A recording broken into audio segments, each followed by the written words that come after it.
Nobody does it, Bennett.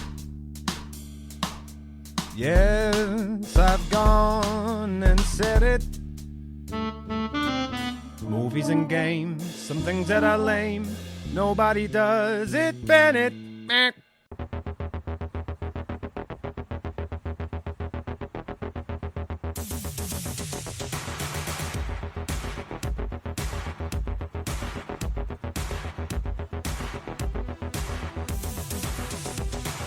Good evening and welcome.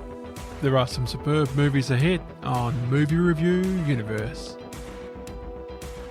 Next time, we'll join Kevin Conroy as he dons the cape and cowl in the 1993 movie Batman, Mask of the Phantasm. Right now though, it's time for Deep Blue Sea. Hello, and welcome to Nobody Does It Bennett, Movie Review Universe, otherwise known as the MRU. I am your host, the Greg Bennett Experience, and tonight I'm joined by Keelin.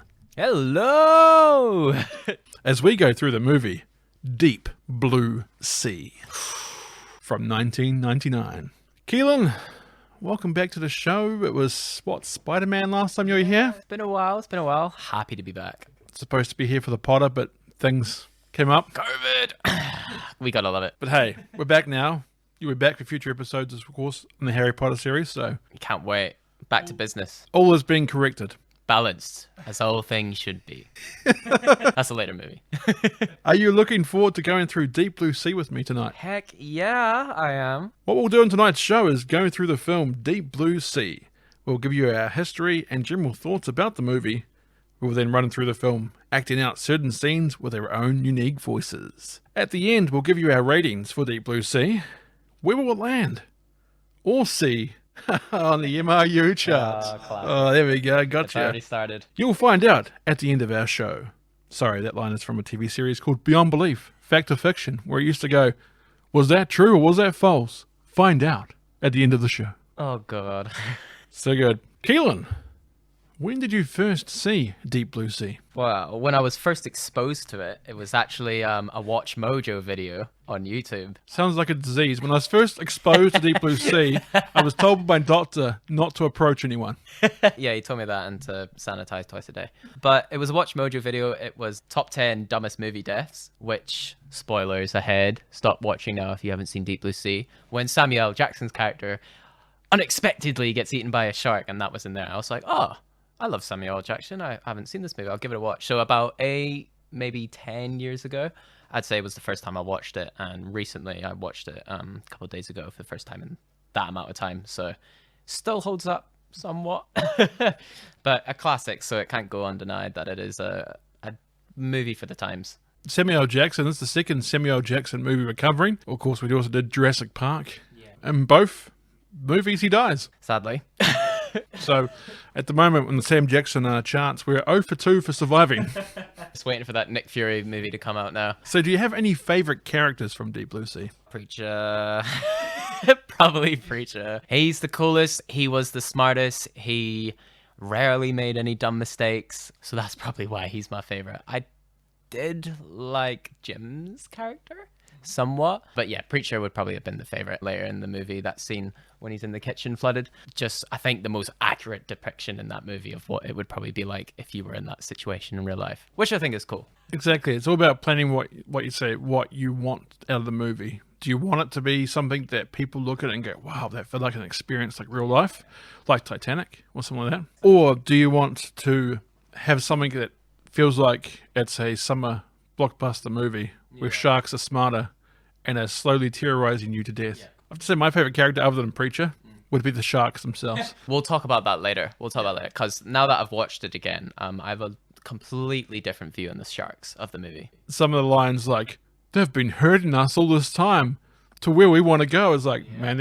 I know they're smarter, but come on, you're making them sound like they're geniuses. Like Albert Einstein levels.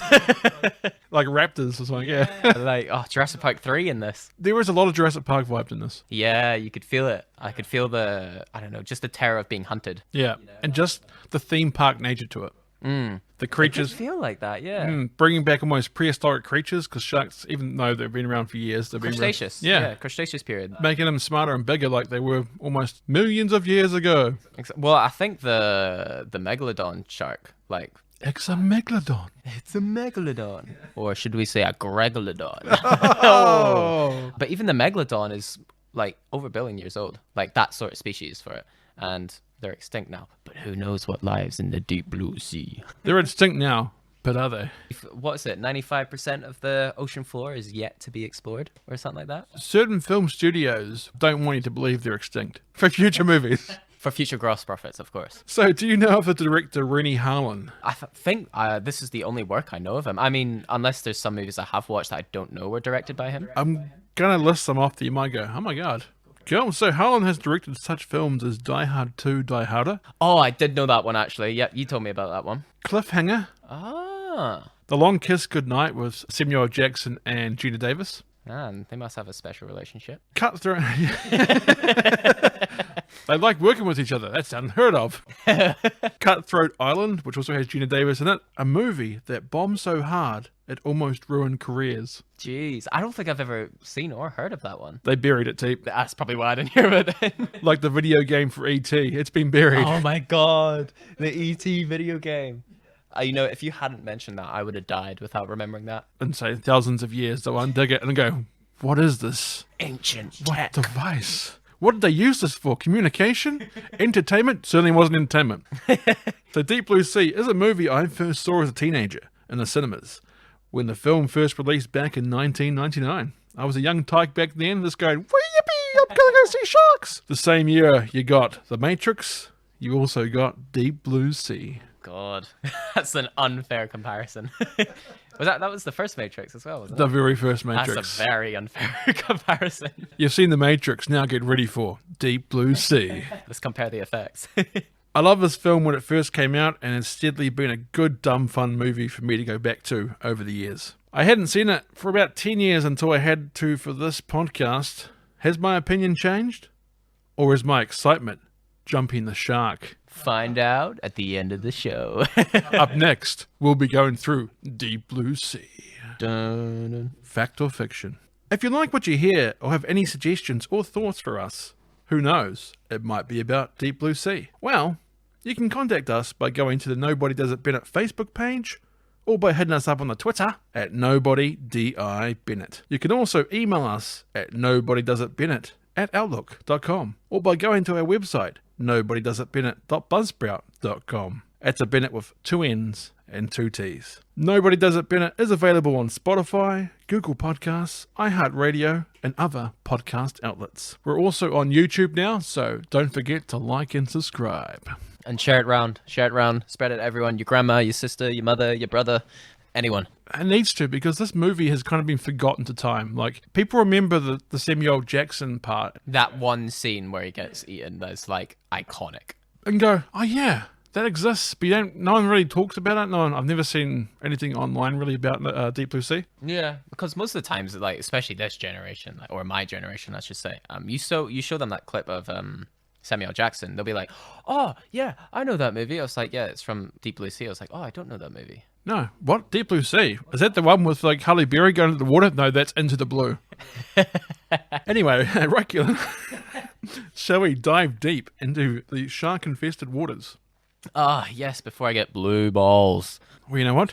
You think water's fast. You should see ice. Ladies and gentlemen, Deep Blue Sea from 1999. You want to know why nobody does it, Bennett?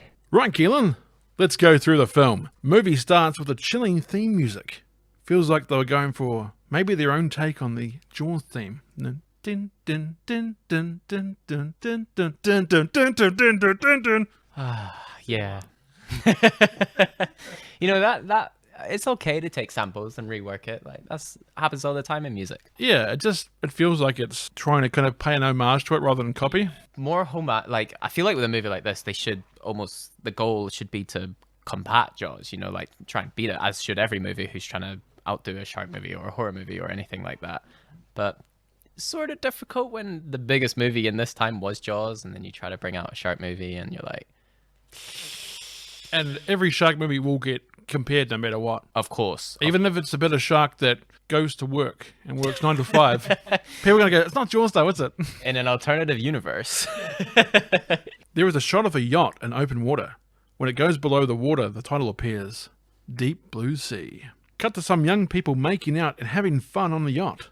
Wait, where did they come from? I swear they were not on the boat when the scene started with the above shot of the yacht. You can't see anyone on it. Oh, yeah, it's just blank. And then it cuts to random people. The director's like, oh yeah, we should probably put those characters back in. Oh, wait. Oh, we're filming a movie. Forgot about that. Oh well, moving on. There is something in the water. Something in the water. Seems to be going for a young lady's foot that she has splashing around in the water. The lady pulls out the leg though and continues making out with her boy toy. Great timing. It's almost like it's a movie or something. Almost. Almost. But the water looks like swimming pool. It does. I looked at it, I was like, I feel like it's a bunch of chlorophyll in that. Classic shot of a stereo sitting on the edge of the boat playing music. I wonder why, Keelin. They felt they had to put it right on the edge of the boat. I noticed that too. I was like, that is...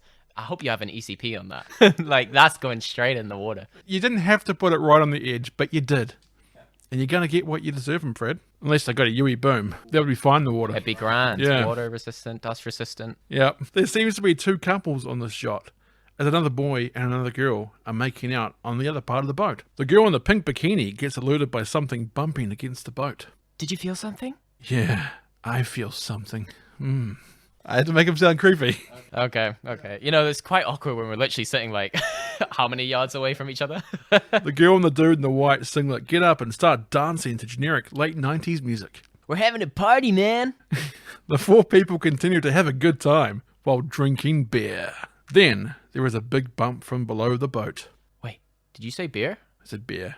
Do you mean beer? Beer. Oh, beer. Beer. If you don't get that reference, you should go watch the podcast on The First Spider-Man 2002 Sam Raimi by our lovely host, Greg Bennett. Can Spider-Man come out to play? Some red wine then gets spilled. Spill wine. Take that, Pearl. I feel like half this podcast will just be references. Yeah, to 90s music. We're like an episode of Family Guy. We're just one big reference to everything else. Yep. One of the guys does the spooky fingers like he thinks he's in a team slasher movie or something. He's like, ooh. The red wine spills into the water, looking like blood. The bumping continues. Not on the yacht with the people. I'm talking about the bumping underneath the boat. Oh, yeah. Don't rock the boat, don't rock the boat, don't rock the boat, baby. Concerning the group, more and more. There is a bang from the bottom of the boat that knocks the stereo into the water. Who would have thought that was going to happen? Did not see that coming. Biggest twist in the movie. Shouldn't have had it right on the edge. I'm on the edge. Okay, no, we need to stop before it's too late. So many references. It's too late. The group panic and knock each other into the water. They then start to swim back to the boat with the shark in pursuit. I do like the first-person shots of the shark going towards them. Yeah, I think in that time, you saw it in Jaws as well. First-person shot of the shark. Just... it makes you feel like you are the shark in that little situation. Like, I'm swimming up, about to completely wreck these fools. It's another wee twisted horror element to that. I always loved those shots. I think whoever came up with it, probably unknown to history. Amazing. Good idea. Have you played that game Maneater? Yes! I love that game. Love that you like the narration as well, the documentary narration. So good, because I'm like, oh my god, this was probably all in the past. This old guy's narrating for me. Great game, though. You feel like a shark, like in this, obviously. Actually, I'm just like, I will eat everything. The group are struggling as the shark gets closer and closer. When it looks like the shark is about to take a bite out of one of the girl's legs, the shark is harpooned by someone, which stops the shark from reaching the party people. A man from a nearby boat then shoots another harpoon hook with a rope into the shark. The man is Carter Blake, who is played by Thomas Jane, a.k.a. The Punisher. Dun-dun-dun. Not justice. Punishment. Another reference to another podcast. I've done The Punisher as well. You should go check it out. Yes, go back and listen to other podcasts because it could help you in this podcast. The shark is thrashing around but cannot move. Cut to a helicopter flying across a city at sunrise. My guess is LA? Yeah, I think so. Looks very LA. Yeah. But then again, I've only seen movies. Yeah, so. never been. Oh, no, I have been to LA. Have you? Yeah, I've been to LA. I had to stop there. Airport trip, so it may not count. But I did go outside and check out some of the spots. Didn't fly a helicopter over a skyscraper? Sadly, no. As much as I would have loved to. No. Dr. Susan McAllister exits the helicopter when it lands on the roof of a skyscraper. Cut to a USA Today newspaper getting thrown onto a desk. Newspaper headline says, "Test shark escapes." Okay, we've had some problems at the facility. She sounds like a robot and she's British. That's what I'm going with. She does. What we're attempting to achieve here has not been done. We're this close to the reactivation of a human brain cell. Doctor, the 200 million I've sunk into this company is due to the great part to your research. But when the market opens Monday, despite my reputation, I don't like heights, especially falling from them. I'm sorry, honestly. Dr. McAllister looks upset and walks towards the window. Tell me, Dr. Franklin, have you ever known anyone with Alzheimer's? Wow. No. By the end, all my father could do was ask why my mother wasn't at home. And each time I had to tell him she was dead. I had to watch him take that loss like a car wreck. 200,000 men and women develop Alzheimer's each year. What if I could end all that suffering with a single pill? I don't know where my British accent's gone, but... I am a robot. I've just become full robot. Give me till Monday morning, 48 hours. I'll give you results that will skyrocket your stock prices, or I'll help you pack the lab. Myself. That's a page down. Lab, myself. Or I'll help you pack the lab myself. It's your call. Dr. McAllister walks away. Now, if you only listen to us and have not seen the film, you would assume that there was only two people in this room during this conversation. But there is another person. Yeah. An old man is sitting in a chair next to Samuel L. Jackson. It's an uncredited role, listed on IMDb as executive, Franklin's boss. Weird thing is, though, the caliber of actor they had in this room is actually pretty big. Yep. What a waste.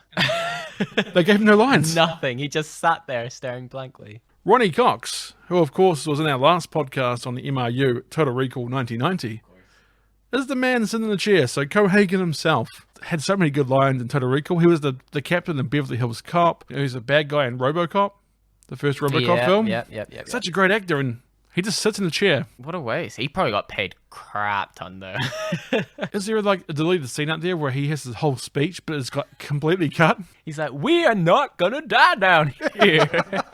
He's actually next to Samuel L. Jackson the whole entire movie. They were like, nah. We don't need two people at the same time doing the same thing. The shark probably could have eaten them both in one, with that jaw. Probably just sandwiched them together. Some of the death scenes when we get to them are actually quite cool. Yeah, really cool. But yeah, Cohagen himself in this, and they don't use him. Ah, yeah, what a waste. Poor Cox. One day, if Ronnie Cox ever comes to New Zealand, I'll ask him that question. Why were you just sitting in a chair in Deep Blue Sea? He's like, I don't know, I got lost. Yeah, all these questions about, the sharks being smarter, all that stuff makes sense to me. But Ronnie Cox sitting in a chair does not. Imagine that he goes to like a fan meetup or something. He's at a panel or something, and he's getting asked these questions. The last thing he's probably expecting to be asked was like, why did you just sit still in Deep Blue Sea? And I was like, wow, you saw me in that? And also, listen to the podcast, Ronnie Cox. We love you. We do love you, Ronnie. Cut to a small plane flying over some water. Franklin and Dr. McAllister are in the plane. The doc is actually the pilot. She can actually fly planes as well. It's pretty cool. Yeah, she's skillful, apparently. I'm going to change up my Franklin voice then again. I just don't like it. That was quite an impressive speech you gave back there. I like that one. Yeah. I read that article on you. The thing in the Himalayas? Alps. Right. We were just trying to do something together. Having fun. Things went bad. But you saved all those people. Not all. Dun, dun, dun. Love that trophy, like, not all. Dun, dun, dun, dun, dun, dun. The plane flies towards some type of floating base in the middle of the ocean. Jurassic Park plane style. Oh my god, I didn't even read that and I bloody sung it. Oh god. Navy built it for World War II submarine loading, refueling. When they mothballed it, we picked it up. Added aquatic pens, underwater labs. Your time, I guess. Looks like Alcatraz floats. Aquatica.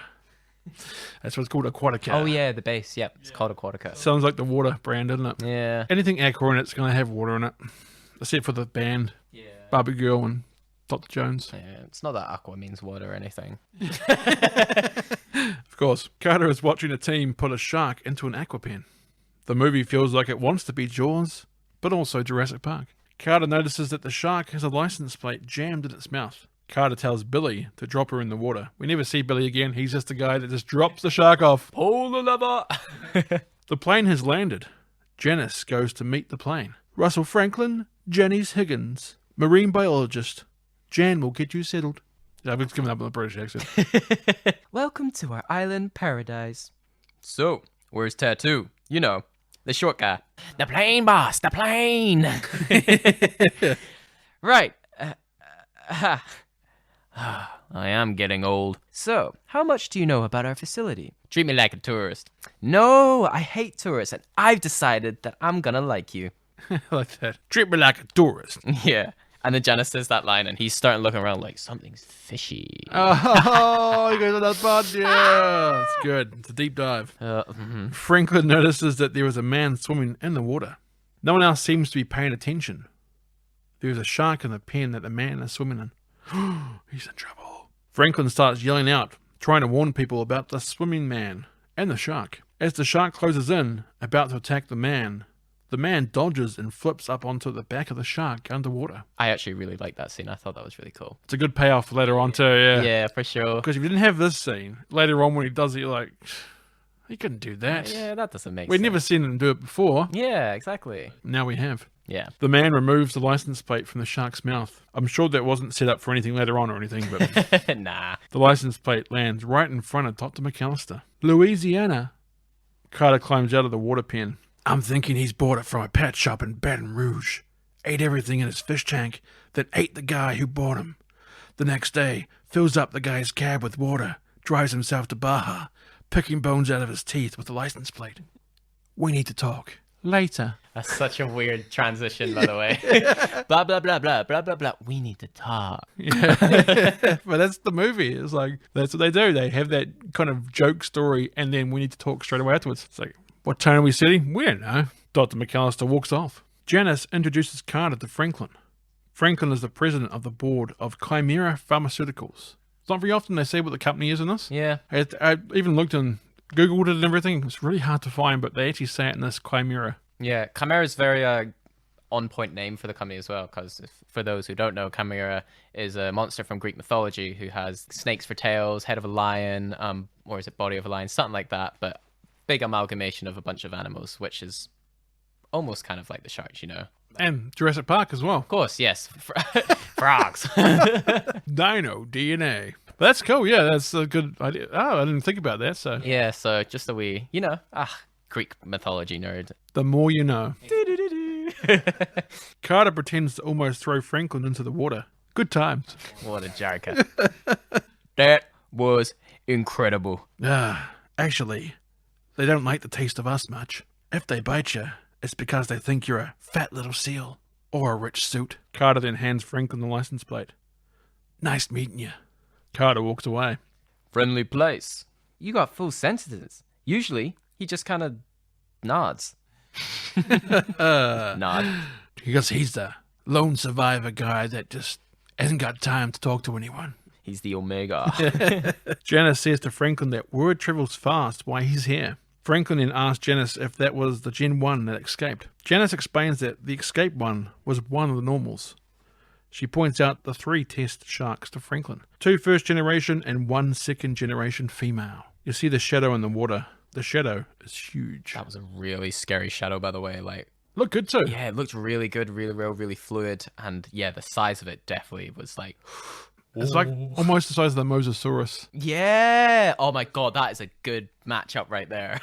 Get that crossover happening. Or the Meg, I guess. It could have been a Megalodon. It's a megalodon. Beneath its glassy surface, a world of gliding monsters. It's pretty scary stuff, huh? Yes, it is. I like how he says it's like, yes, it is. It's like, no emotion. Yeah, because I think he was looking around the facility at that point. It was like, I think it's in his mind, he's thinking about just how wrong everything could go wrong. He's thinking about, from a business sense, like, there is a lot of stuff here that can go wrong. If it goes wrong, it's going to go wrong in a big way. So I think he's always careful in this movie. Well, he is a businessman at this point, so Yeah, even right through when the disaster's happening, he's the one that's calming everyone down. He's the one that says, hey, if we're going to get out of this, he's thinking like a business. If we're getting out of this is how we're going to do it. Yeah, exactly. When he does die, it's like, wow, he was the guy that was keeping them together. Now he's gone. What's He was gonna the happen? leader of the group, for sure. Yeah. There was then an intercom message from Brenda in the communications room. The actress also plays Tony's sister Janice in The Sopranos. Oh, God, I hate when I watch movies and then it clicks like days or weeks later. I was like, that's where they're from. She's Tony's sister. Yeah. But also her name is Janice as well. Like, obviously there's the character called Janice in this. Yeah. Brenda warns of a storm 30 miles out. That sounds like Jurassic Park. But apparently it's nothing to worry about. That sounds like Jurassic Park.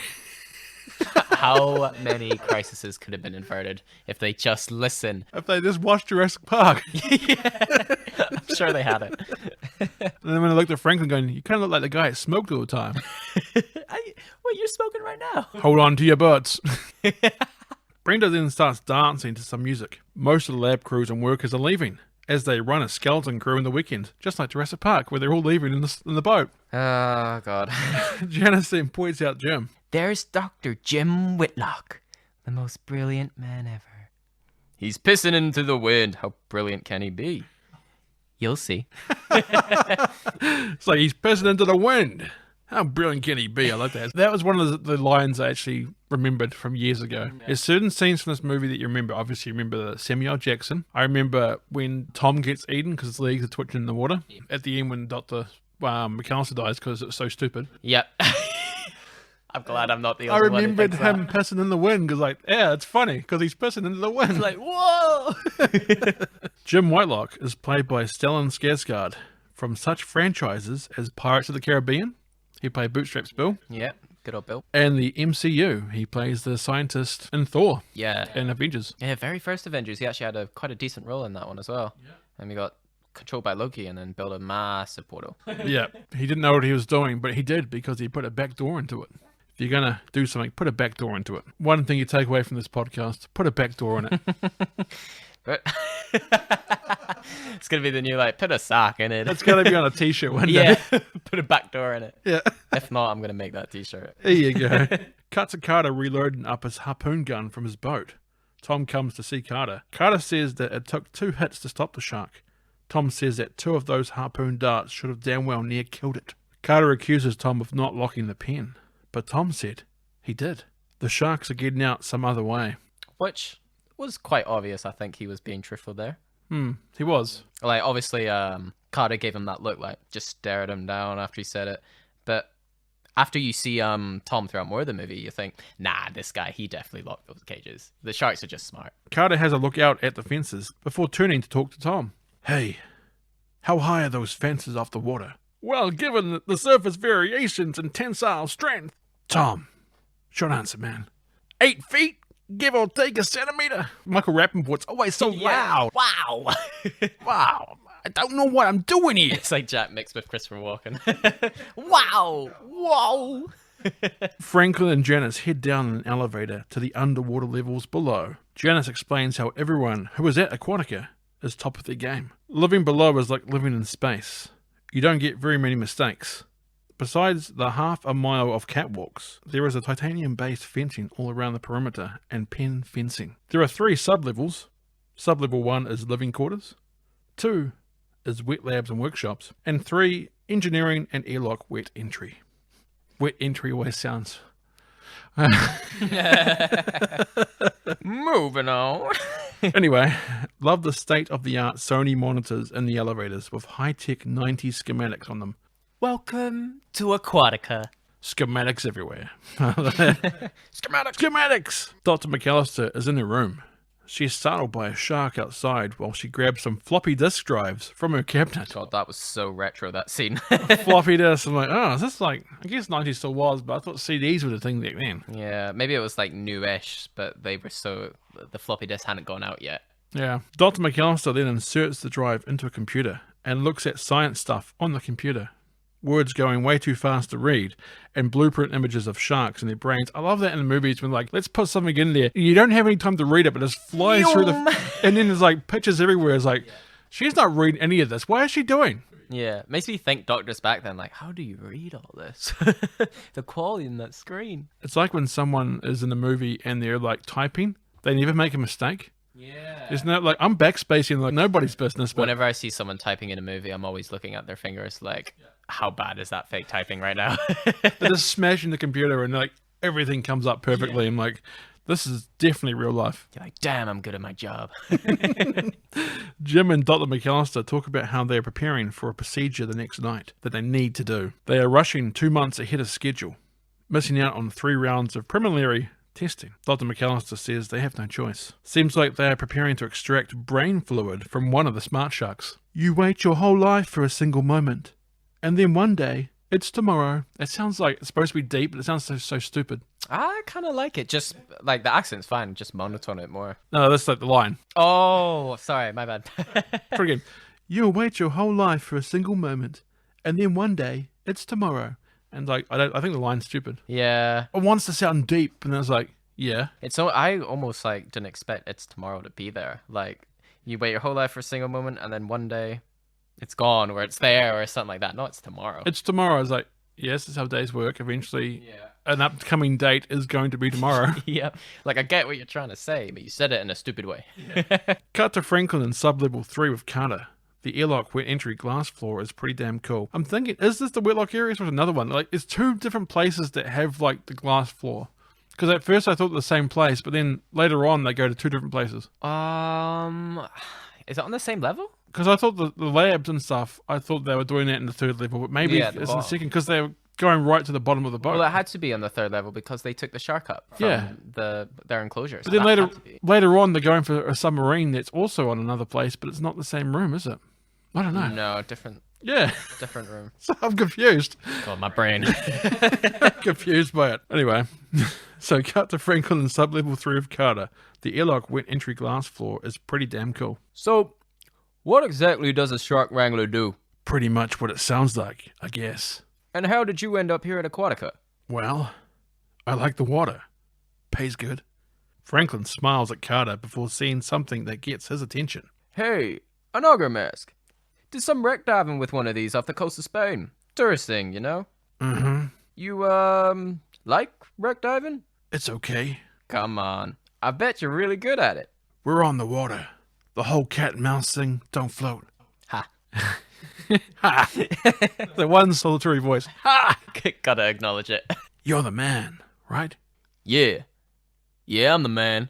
I love that scene because it's almost as if it was just Samuel L. Jackson in that moment. And he's like, yeah, I'm the man. Do you know how much I paid to be in this movie? Or how much I got paid to be in here? And you know they probably use it in the trailer. Yeah. I'm the man. And you're like, oh, Samuel Jackson's in the movie. And funny, going back in time now to watch this movie too, later on he's in a movie with Eugene Levy called The Man. No way. It's called The Man. So yeah, he is also in The Man. Well, man's always got a file. What's it say? 2 years. Leavenworth, smuggler. How'd you make your money, man? You're the first rich guy in history that's squeaky clean. You do understand my concern, right? Look, I got a workable deal here. I don't make waves. Oh, he make waves! You know? Zinger. I meet the terms of my parole. I'm not out to change the world like the Doc. And I'm not out to wreck it either. Franklin walks away. Watching this scene made me realize just how badly wooden the acting is in this movie. I have always had a soft spot for this film, but dialogue, yikes. Yeah, I know. Just hearing it, I'm just like cringing again. There's just no emotion behind their words. Like, even before, like, when obviously Samuel Jackson was calculating things, it just came across as wooden. I know. I feel like it does pick up later in the movie because those are the more intense scenes, obviously. Yeah. But even then, it just falls a bit short. Like, I feel like, I don't know, the facial expressions is more, and then get more emotion, more tone, high pitch your voice up, drop it down lower, just get something in there. Yeah, should have got James Cameron to direct this, because he would have put real sharks in there with them and said, guys, use that real fear. He wouldn't have told them either. Then they figured it out and they're like, use that fear, guys. Use that fear. Welcome to Fear Factor. Cut to the kitchen. The chef, Preacher, played by LL Cool J, is baking up a storm while listening to hip-hop. His talking bird has quite the mouth on it. You've got a big fat butt. You know what, bird? You are trying my last nerve. Don't make me drown your feathery ass. It's like I was arguing with the bird. Eh? Preacher feeds the bird some whipped cream or some cool whipped cream from the cake he is making. Preacher looks out the window. Feeding time. Which he's referring to the sharks, of course. Cut to Carter swimming through an underwater cage system. Cut to Carter swimming through an underwater cage system. Carter is in diving gear. Tom pulls a lever that drops a big fish into the water. I believe it's a carcass of a tiger shark. Carter sees the 3 smart sharks emerge from the murky waters. The 3 sharks rip the tiger carcass to shreds. I actually don't mind this. It's kind of digital effects, but... Yeah, you can definitely tell, like, it's the CGI from back then. Yeah. But I quite like that scene. I think when, as you said, they're coming out of the murky water, when they came up, like, as a pack, which Carter mentions later on, I thought that was such a cool scene. I think the scenes with the sharks are tense as well. Yeah, I think it's just the way they mapped out their faces. Like, their jaw and that uncrooked, uneven set of teeth that they have in there. It's just, like, not normal. I'm just like, that is some nightmare fuel right there. Have you seen sharks with human teeth? Like, there's a thing I've seen memes with sharks with human teeth, and they don't look so scary. Yeah, to be honest, I could argue they look a bit more scary than normal sharks. I'm like, that's wrong on so many levels. That looks like something out of Family Guy. Some 90s CGI in this one. The water does hide a bit of it, though, so the good thing is it's dark as well. Yeah, so they get the murkiness in it so they can get away with some stuff. I don't know why Carter has to watch them eat from the underwater walkway.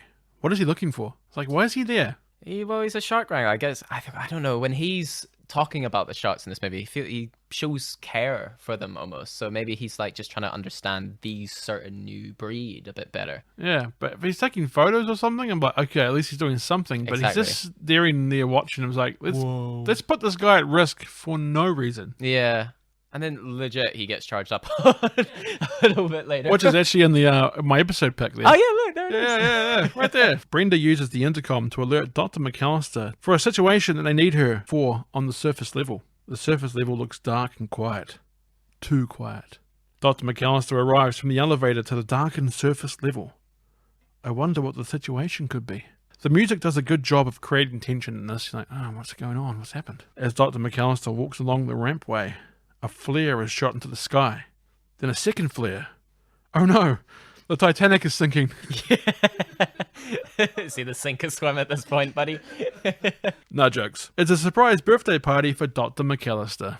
I totally forgot about that scene, so I was fully expecting something to go down, and I was like, building tension for nothing. But it was actually quite, I'm not going to use this word a lot in this movie, but it's actually quite smart. No, it was great, what you call it? Misdirect. Yeah, misdirection, yes, of course. And it was like, yeah, you're thinking the sharks have gotten out or something, but no. Yeah, and you're like, oh, this is quick, let's It's go. just a party. Because, in a place where, there's danger around every corner, let's just have some fun and scare the bejesus out of someone. She might get so scared she falls into one of the tanks and gets eaten. Oh, well. Not like alcohol will help that or anything. No. Good times. Great times. Cut to the crew all enjoying music and drinks at the party. Preacher is the bartender. Franklin orders a vodka. Preacher pours Franklin his drink, while Franklin lights a cigar. Preacher then asks if Franklin is the guy who survived the avalanche. When Franklin says he is, wow. Let's just say Preacher says there are plenty of ways to die without going up some stupid-ass mountain and getting yourself killed. There's a reason why I didn't do the script for this part. I was just about to say that line, but I was like, if he's left it out, I should probably not say that. Yeah. Reason, because I haven't got any right to say any of those lines. Yeah. Carter talks to Dr. McAllister away from the others. Happy birthday. I'll let you know tomorrow. How's life underwater? Well, it's a lot less complicated than it is on the surface. Oh, yeah. That's for sure. Nice work with the new tiger shark today. One day you'll have to tell me how you learned that. One day you might take me up on that bear.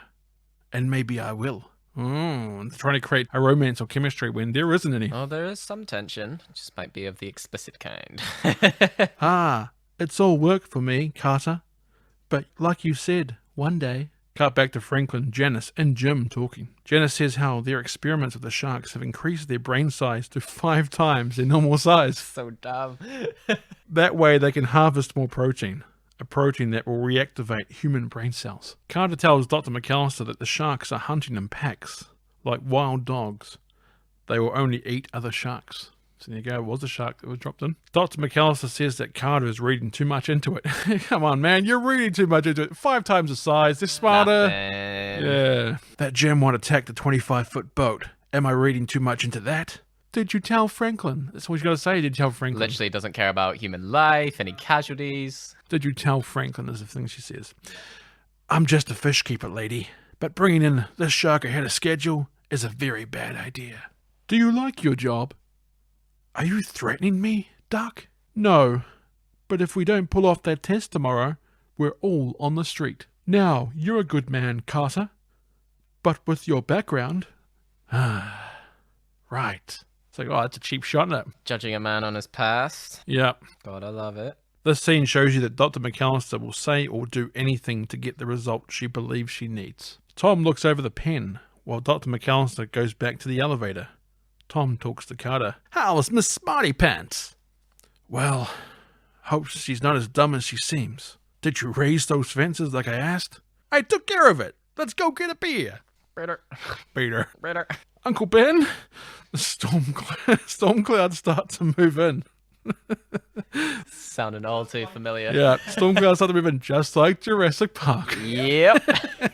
we need a counter going right now on how many times we'll say that throughout this. Take a shot every time you hear just like Jurassic Park. Oh my god, why didn't I not think of that? Drinking games brought to you by Nobody Does It Bennett. Yeah, the Nobody Does It Bennett drinking game. That's a great idea. But only if you're over the age. Yeah. And do it sensibly, guys. Please drink sensibly. Brenda is keeping an eye on the weather systems. A storm is coming. Cut to Preacher baking again in the kitchen.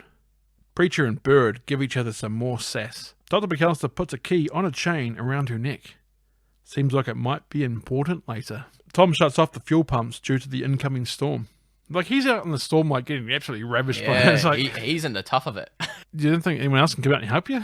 No. No safety gear? Like, where's your harness, bro? Carter, in a diving suit and a spear gun, prepares to use the airlock wet floor door. The scientist and Franklin walk down a hallway with a weird camera angle, almost dog height. As it tracks the hallway until it locates the group, they enter the sub-level 3 airlock laboratory. And as that kind of like zooms in on them, like it's almost like dog height, kind of the camera, and that kind of catches them when they're about to walk into the door. Oh, straight through it, yeah. It's a weird camera shot that I was like, okay. Weird camera shots, but oddly sort of kind of worked. Kind of cool, but kind of weird. Yeah, like not what I probably would have paid for it, that shot. I mean, I'm not a cameraman at all, but... Well, I'm a Hollywood director. So what I would have done is I would have had them tracking them from behind and like kind of seeing them coming down towards it. Not sort of like bird eyes view. Not like someone being like someone else that's like, oh, hello, like meeting them. Me and my years of experience in Hollywood. Many, many movies from this guy. Welcome to my parlor, Mr. Franklin. Franklin looks around in wonder at the sight of the 90s decked-out lab. Wasn't Franklin and Carter talking in this room previously, though? Or was that a different room with a floor with a door? I don't know. That's what I was talking about before. Too many rooms. I get lost. It's a maze. Wow. Wow. I couldn't resist. Wow. Oh, Wilson, what are you doing here? Wow. Brenda warns the team below that she can't see anything due to the storm, so they'll need to check all the underwater monitors for visuals. The group is trying to keep an eye out for Carter, who is off to get the shark. The wonderful shark of Oz. Carter is located going through a caged walkway. This is where that scene where we got in the episode pick there where the shark's going to go, hey, how's it going? Food. I hate deep water. It's one of my 2 greatest fears. But I do love movies based underwater. The underwater parts, mostly anyway, are not bad in this film. Wait, what's the second greatest fear? Carnies. You know, small hands smell like cabbage. Oh my god. I'm glad I asked because I knew it was going to be something like that. Just something absolute left field. Deep Blue Sea was filmed primarily at Fox Baja Studios in Rosarito, Mexico, where the production team built sets above the large water tanks that had been built for James Cameron's 1997 film Titanic. So these are the same underwater tanks they used in Titanic, so you knew you were going to get state-of-the-art gear for a lower price. Yeah. It's like, oh, the film set that James Cameron's doing. Okay, after he's finished with it, we'll just kind of move in. Just like Titanic. I'm waiting for Jack's body to go into the bottom of the ocean. It just goes to sink. He's like, oh, there it is. Sometimes I wish I could remake movies from start and just change tiny little things about them. You stay in the background of the shark. There's Jack's just sinking to the bottom. The sharks start charging the caged walkway from both sides, denting in the walls of the cage and startling Carter. Episode pick again. Dr. McAllister watches on the monitor and asks Jim how long the sharks have been synchronized like this. Jim doesn't know. Carter points the spear gun at the sharks. The sharks then reverse backwards. Tell me I didn't see that. They recognize that gun. That's impossible. Sharks do not swim backwards. They can't. And that's, ladies and gentlemen, where I found out that sharks couldn't swim backwards. Whoa! Deep Blue Sea taught me something. The more you know. Like, I guess I never seen footage, obviously, of sharks going backwards, but I never clicked to it. No, I mean, you only see them moving forward. I think they meet one goal, move forward, go eat some food. But yeah, it would make sense they could go backwards. Then again, in a nature documentary, I never seen a shark going beep, beep, beep. Attention, beep, this beep, aquatic beep. life is reversing. The shark then starts taking out the video monitor cameras one by one because they're genius sharks. They know where cameras are, right? They're the velociraptors of this movie. You know what? Now that shark had a license plate at the start of the movie, that reversing line does make a lot more sense. License and registration? Well, here you go. Just getting this last bit of meat out, sorry. Here you go. Carter instead, though, decides to exit the safety of the cage walkway and go out into the shark pen. The team inside try to contact Carter, but he's too busy swimming with the sharks. Again, stupid. The sharks attack what looked to be Carter, but it's just his diving gear. Carter then tranquilizes the sharks with his gun. The team use an underwater elevator to lift the shark and Carter up into the laboratory. It's actually a cool shot when it's coming up from the water. It reminds me of Jumanji when he pulls the board game out of the sand. What, the original Jumanji? Yeah, when he's in that wee hole. He's on the construction site and he pulls it out, like the sand coming off the thing reminds me of the water coming up from the thing here. Oh, it's so satisfying. Yeah, Physics, man. it's good. Beautiful. Did someone order the fish? What in God's creation? Oh, not his. Ours. Just like Jurassic Park. Ding! Take a shot, everyone, if you're of age. The team bring down experiment scanners to the shark. Jim lights a cigarette. Hardly the time, Jim. The scanners get removed. The computer has the images for the procedure. 90s computers. What a time that was. Just green text.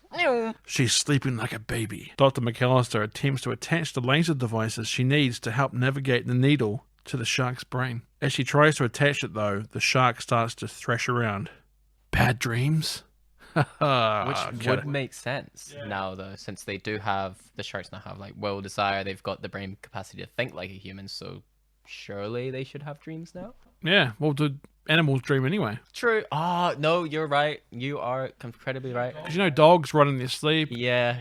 Just remember seeing that one meme of a dog just, and he just gets up, runs into a wall. So confused. I mean, one of my cats that quite often sleeps in my bed, you can actually hear her kind of meowing in her sleep. Oh, yeah, occasionally. Yeah, so she's obviously going after something. Anyway, Dr. McAllister successfully attaches the device. The brain fluid is being extracted. Jim comes around to have a closer look and retrieve the shark fluid sample, while Dr. McAllister removes the laser equipment from the shark's head. Jim puts some of the fluid in a small tube, then gives it back to Dr. McAllister. It's like, do they have to waste time going back and forth with that? Yeah, nah. Dr. McAllister puts some of the drops of the shark fluid into the brain cell of an Alzheimer's patient. The shark fluid has instant movie-style success. It's just like straight away. Eureka! That took no time at all. We did it. Jim moves away to have a smoke, right by the shark. He then leans in towards the shark. You did it, pal. You did it. The shark then lunges at Jim, biting off his right arm. Carter goes to grab a gun by smashing through some glass to get it. Dr. McAllister sees Carter going for the gun. All this is playing out in slow motion. It was like, no, don't shoot it. But like it goes on for a good like 20, 30 seconds in slow mo. I was like, yeah, you could have not had it that long. They're just trying to get their runtime up. We're only at an hour 40 minutes. Oh, God. Let's spend 40 minutes in slow-mo. The Matrix did it in the same year. Oh, God. Ding. Carter goes to shoot the shark with a shotgun, but Dr. McAllister presses the emergency button, which sends the shark back underwater. Are you insane? That was the most stupid move you could do. Whenever I hear that, it's like, are you insane? All I can think of is from Jack Whitehall from Clifford the Big Red Dog movie that came out recently. Yeah. The kids had just stolen his camper van and drove it around with Clifford. And he comes up in that horrible American accent. Are you insane? I'm just like, nice. Just like Clifford. Oh my god, just like Clifford. That's another shot. Carter gets Brenda to call for paramedics. Jim is losing a lot of blood. Coast Guard rescue helicopter responds in incredibly quick time. Like, they just happen to be around. Yeah, convenient, eh? Like, it's a big, massive storm, but we'll just fly around in case you need us. That's the magic of Hollywood. The group gets Jim on a gurney to the top of the elevator. When they open the door, they see how insane the storm is. Waves crashing all over the walkways outside. Yeah, like literally unwalkable at some parts. As a rescue person, I would have gone, no. That completely no. What the first thing in that rain, the wind, should not attach a patient to your helicopter. And if you have anyone left behind on a science experiment place where sharks are everywhere, for God's sakes, make sure you keep a medic. Yeah. Or why didn't they immediately call for backup as well? Yeah. Surely they should have radioed, heading to Aquatica Base, picking up Dr. Jim for blah, blah, blah. Like, They could have had like an underwater tube that just shoots them through a tube and shoots them to the surface.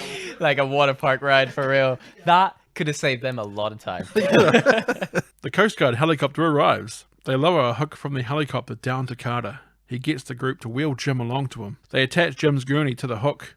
The helicopter medic then presses the switch to raise the hook back up, along with Jim's gurney. The group run back to the elevator entrance. As Jim is raised up, the waves keep knocking the group over. Wipe out. The group close the doors to the elevator, but the cable to the hook on the helicopter gets jammed. Brenda is watching from a tower. The hook fails, and Jim gets dropped into the water below. That would be terrifying. I do love the shot, like it's from the helicopter's point of view, seeing him going back into the water. And then it cuts up to a close-up, like reverse point of view shot of his face, and he's just like, You see him in the water later on because he's got the oxygen mask on, him, yeah. and he's just looking around like, oh no. I am dead.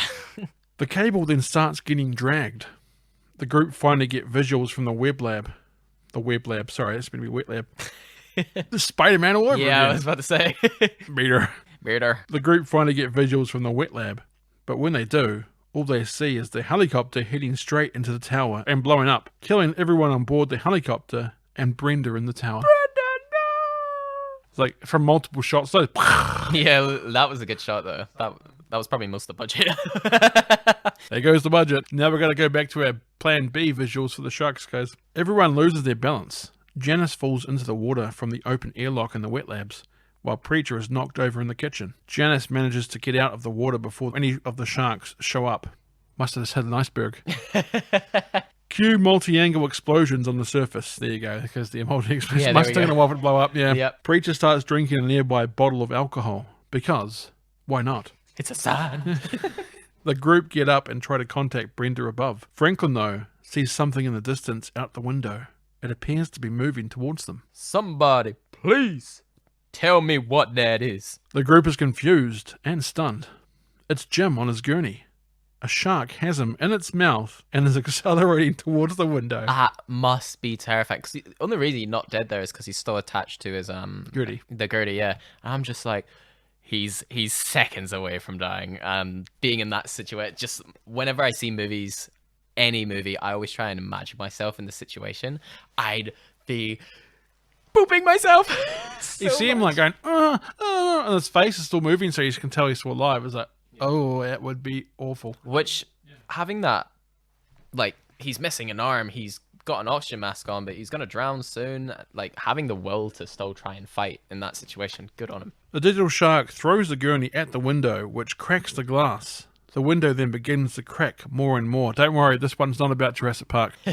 Reminds me of the caravan scene in the Lost World Jurassic Park.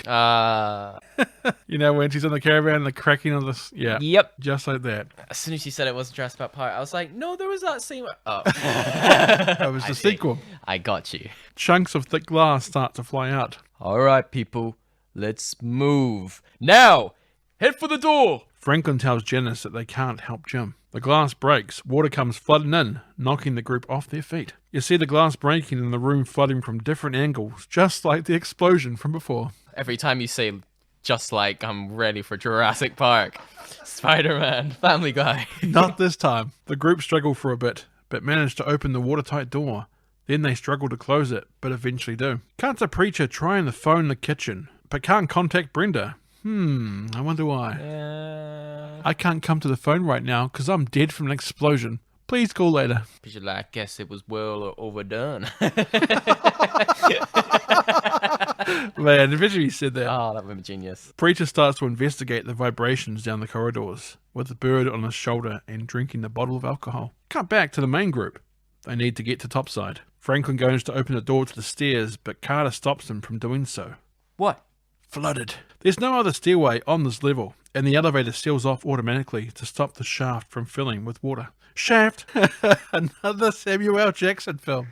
Shaft, there you go. There's no way up. Cut back to Preacher and Bird on the kitchen level, sub-level 1A.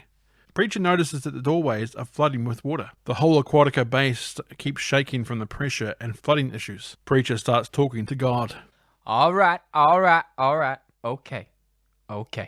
If this is a lesson about the drinking, Preacher throws the bottle away. let's just say I've learned it. Don't need to get all carried away. Show me your vengeful side. I know your wrath, Lord. Carter figures out a way to go. Corridor B is dry. If they go back past the wet lab to the maintenance ladder, they can climb down to level 3. They get to the way entry. They take a sub-level topside, 2 at a time. So they now have a plan, so the group move on. Cut back to Preacher. He comes to a staircase that leads up, but something's not right. There are some strange creaking noises coming from the stairs. There is then a loud roaring noise that sends Bird flying and screaming away. Preacher starts to walk up the stairs. That bird's kind of annoying. But, like, in that situation, when a bird flies the other way, You run with it. you run with it. There's obviously something down there. Answer me this question again. Who survives, alright? Does the bird survive, or does Preacher survive? I plead the fifth. Mind you, I would have loved to see the bird stabbing the shark in the eye with the cross. Yeah, or just, like, eat it out from the inside out or something. I live! Preacher starts to walk up the stairs. Preacher then stops in his tracks as a wave of water starts coming towards him. He tries to run, but is washed back down the stairs and back down the corridor. Seeing Samuel L. Jackson with hair, and this feels weird. That's why I put it here, because I just noticed, I was like, yeah, he's got hair, it's weird. It is weird. I watched it and I was like, damn, he's still kind of old in that film, but he looks so much younger. But you know, he was like 40 when he first got to Hollywood. In Goodfellas, he's about 40 years old. So this is about 9 years after Goodfellas. So he's about 49. He still looks great for 49. He looks like he's in his 30s in that movie, to be honest. Well, now he looks like he's in his 50s. Yeah, exactly. He's 70s. Oh, don't. Oh my God. That boggles my brain. Yeah, it makes me furious. Avenge me! Yeah. Oh, man. The group come to a corridor. They hear a loud banging coming from the door and think it might be Preacher. They listen as the banging gets very intense. What the hell is that? Lab equipment, maybe? Banging around? Think so? Not a chance. They need to get past the door, but the pressure is firing out rivets like bullets from it. You know, I saw that also in Titanic. Ding, another shot. The group manage to get past, then run to the airlock door to the maintenance ladder. As they struggle to open the door, the other door busts open, causing water to come rushing in. They get the door open, and the group manage to get through. The surface is still on fire from the helicopter crash. The sharks have found a way into the facility through a hole in the wall. It's like, oh yeah, we'll just come swimming in here. That was a cool scene. I was like, oh, they just fit perfectly, and that leads directly to where they need to go. It's when the music picks up again. It's like, dun, dun, dun, dun, dun, dun, dun. So, we're in trouble here. Cut back to Preacher calling out for Bird while wading through waist-deep water. The power is starting to flicker. The scene reminds me of James Cameron's Titanic. Ding. when Rose is having to go through water in a similar way. With the power flickering, of course, the water in that situation would be much colder than what Preacher is having to deal with. I think he was, like, shivering. The lip was But out. this isn't like ice water. Yeah, of course. Yeah. ALS Ice Bucket Challenge. I just flooded my whole facility. 1912, yeah. Cut back to the group. They have gone down the maintenance ladder. Was that a goddamn shark that broke through that door? Carter smiles. I expect so. Why are you happy about that, Carter? Why? Just like seeing Franklin completely freaking out for once. You expect so? Huh. Well. Am I the only one down here that finds that a tad bit odd? Franklin then gets right into Carter's face. It can do that? Bust through a steel door. I ain't the expert, but I'd say, given Gen 2's size, with the room to move, she could put a couple of tons, maybe more into a hit. So yeah, in my opinion, she wants through. She's coming. That is scary though. A couple tons of force from one shark hit. Terrifying. And that's, why? Why'd you make those sharks smart? Makes me think at the end of the movie when he's trying to break past the cage. I'm like, how is that cage not destroyed right now, eh? Movie magic. Anyway, and these sharks, they ain't just breaking down doors for the sheer joy of it, are they?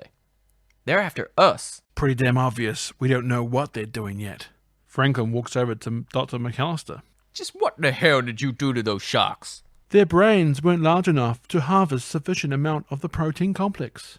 So, we violated the Harvard Compact. Not the Harvard Compact. Big shock.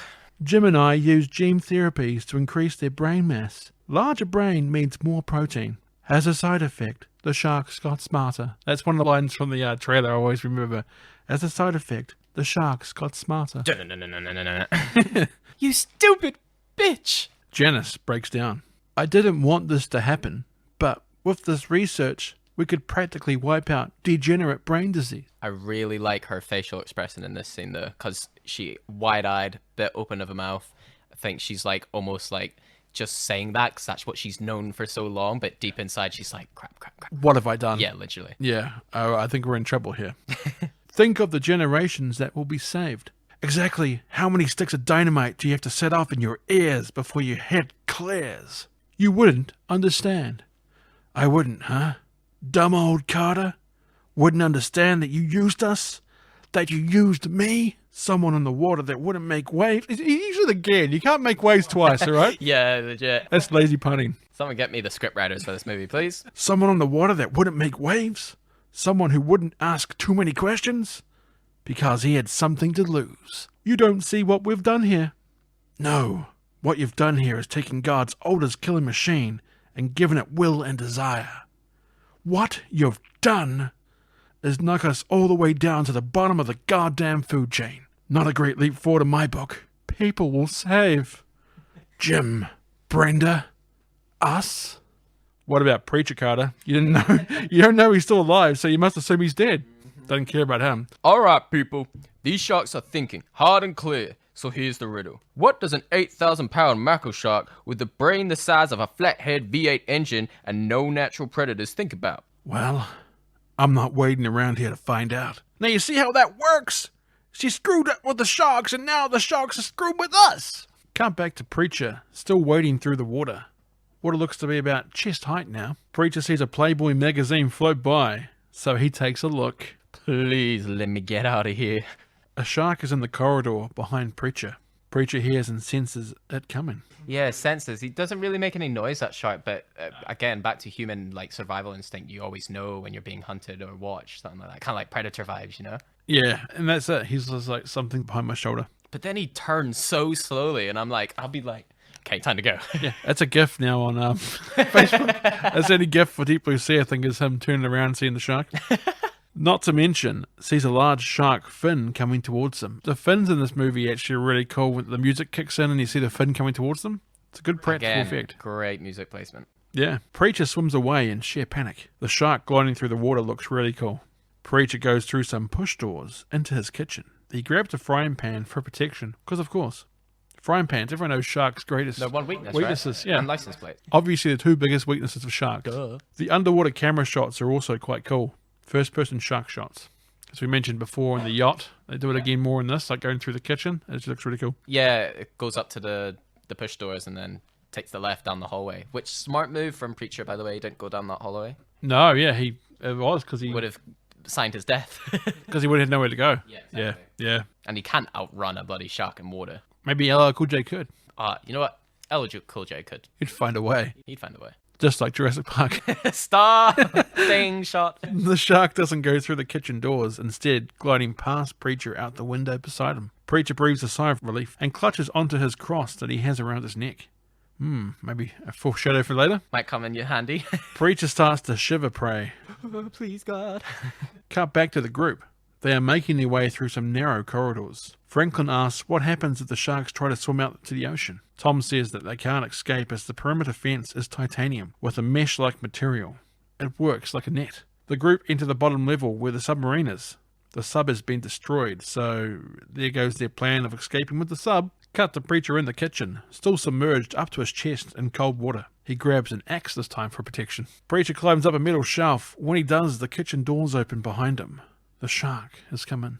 And it's so good, that scene as well, because you turn around and you don't see anything. So you're like, he wouldn't think anything's in the room with him until he sees the fin. Because it doesn't make a sound, no. It's scary, man. Apex predators. When Preacher gets to the top of the shelf, he's startled by Bird, who starts screaming. Preacher loses his balance, but regathers it, managing to stay on the shelf. Bird is flying around the kitchen before landing on a floating soup pot. Preacher leans off the shelf and tries to get Bird to come over to him, when suddenly the shark jumps up and eats Bird. Oh, Birdie! Sad to see animals die in movies, but the shot was actually pretty It cool. was pretty cool as well. An above shot, very similar, here we go, to Jurassic World with the lady and the pterodon looking dinosaur getting eaten by the Mosasaurus. Ding. Say shot. But that's the future movie, so you can't blame him for that one. No. Can't blame it. The shelf that Preacher is on starts to tip over. Preacher ends up in the water. Preacher comes up out of the water looking for anywhere to go. He sees the oven and swims towards it, hoping to avoid the shark. Preacher opens the oven door, gets in, and closes it just before the shark gets him. The music in this part is even more Jaws sounding than before. It hypes it up. Yeah. It is just like Jaws. Yeah.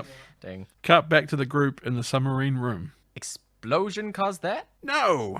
There's nothing in here that could have blown up with enough force to move that damn sub. Whatever. It's junk. Well, we could all just dive in and see who makes it to the top. Isn't that the old Aquatica spirit, Dr. Susie? Dive in. You could go first, just to lead by example. He was my best friend, Janice. He was only my husband. Franklin says they should all put on wetsuits because unless anyone has a better idea, they're going to have to swim out of here. True. Like, good thinking. Like, helps with hypothermia, the thermal. Again, he's the calm, rational person in all He's this. thinking about their situation. He is. Cut back to Preacher in the oven, though. He's in the kitchen, in the oven. The shark continues to smash up against the glass of the oven, trying to get to Preacher. The shark manages to turn the oven on. Preacher can smell the gas. This isn't happening. Preacher tries to push up the other part of the oven, while the shark's nose breaks the oven glass. Preacher uses the axe he grabbed before to start cutting through the roof of the oven. Cooked as in his own oven. Preacher cuts a hole big enough to fit through. This bit makes me cringe. As he climbs up, you can see the sharp, jagged edges of the oven. Yep.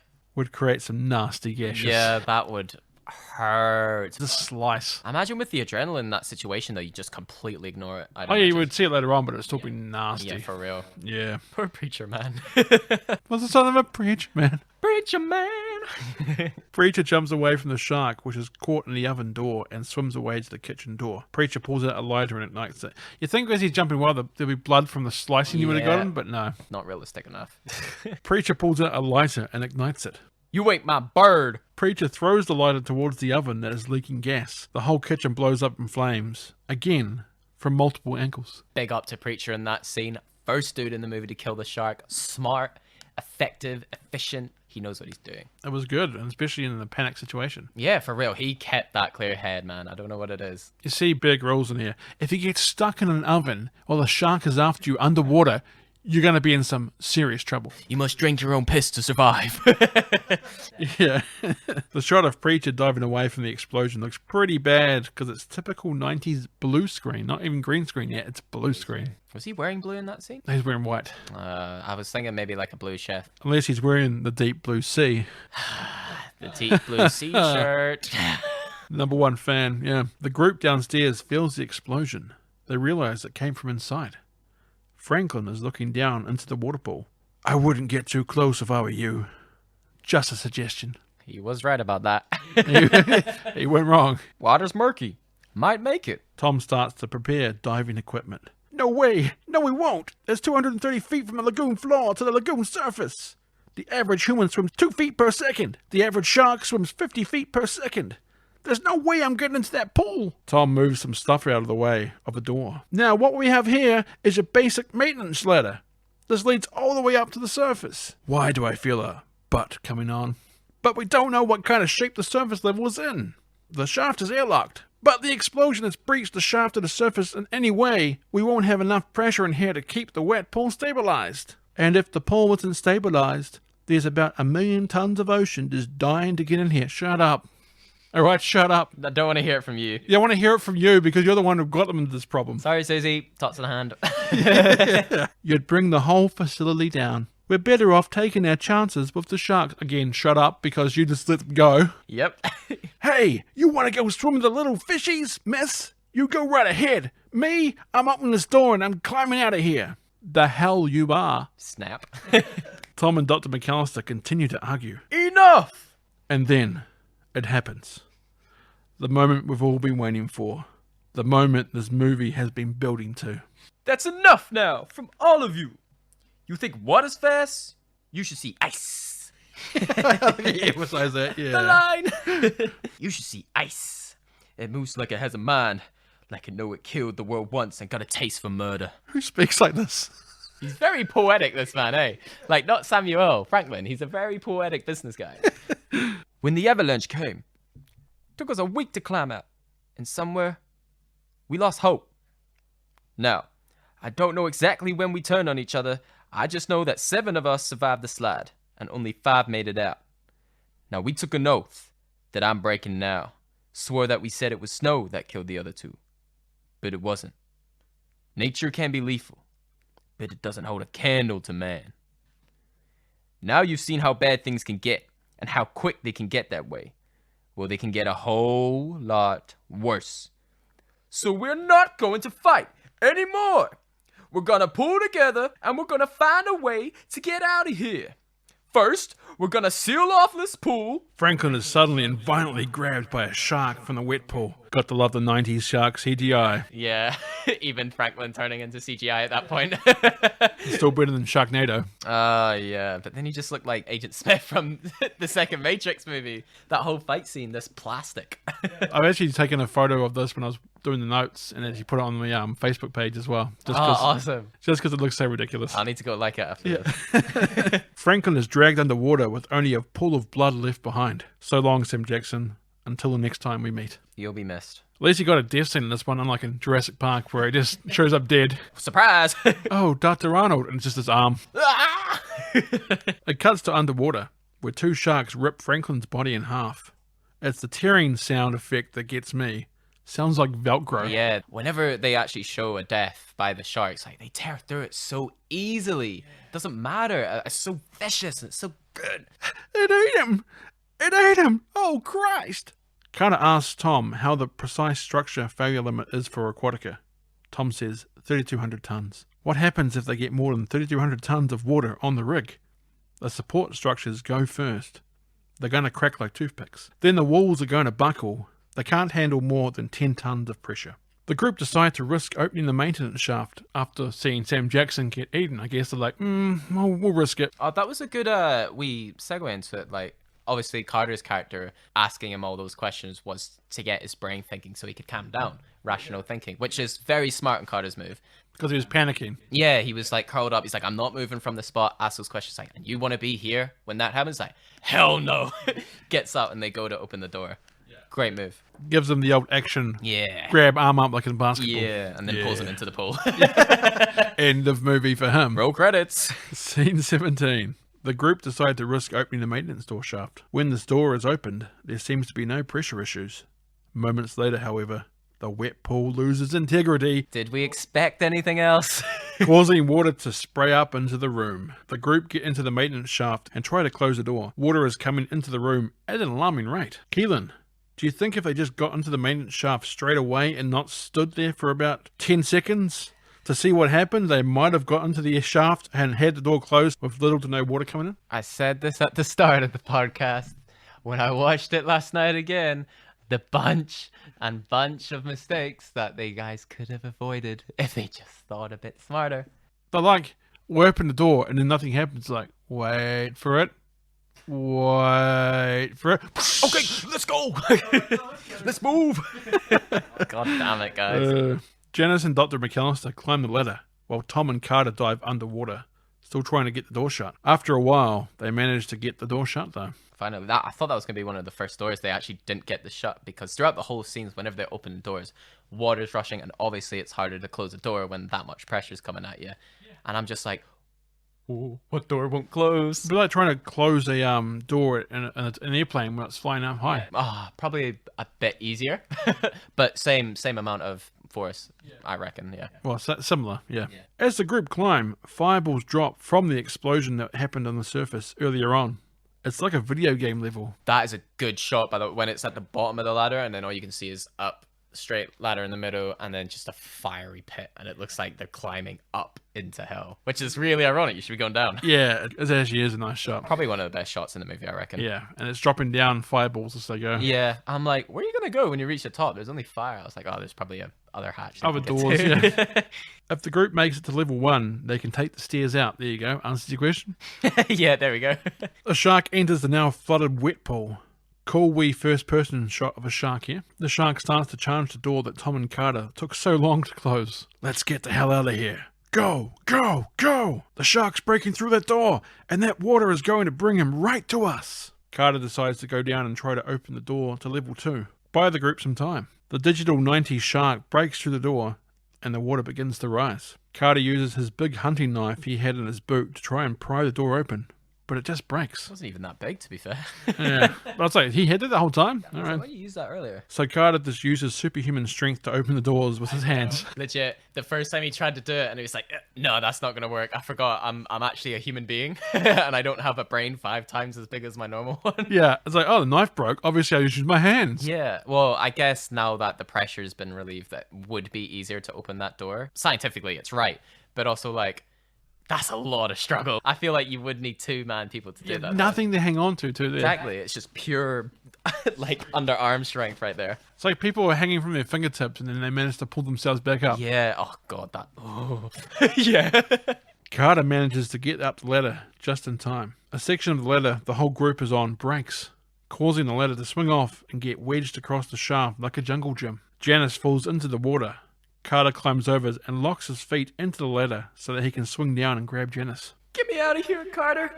I don't want to die. Janice is fingertips away from Carter's hands, but can't quite reach. Janice then disappears under the water, then comes rushing back up in the shark's mouth. Janice disappears again into the deep blue sea, never to be seen again. Yeah, poor Janice. Oh, she deserved better. Nah, she did. Janice may not have wanted to die, but shark don't care. They hungry. Shark don't care. Get in my belly. Carter asks Tom if he can reach the door above him, but he can't. It's too high. There is a loud banging coming from a door that is just out of reach above them. The look on Carter's face is just like, come on, man. Shark's probably flooded that level too. The banging stops and the door swings open. That's no shark. It's Preacher. Preacher gives them a salute. Right, let's give Preacher a line here though, Keelin. Something cool to say, something LL cool to say. What? Right, okay. Let me put myself in the scene here. I've actually put the line in there too. Oh! Yeah, I have. I didn't even read it. I just thought it was a part of the script. Because I saw the let's give him a cool line to say. I was like, oh crap, I got to think. Who wants burnt sushi?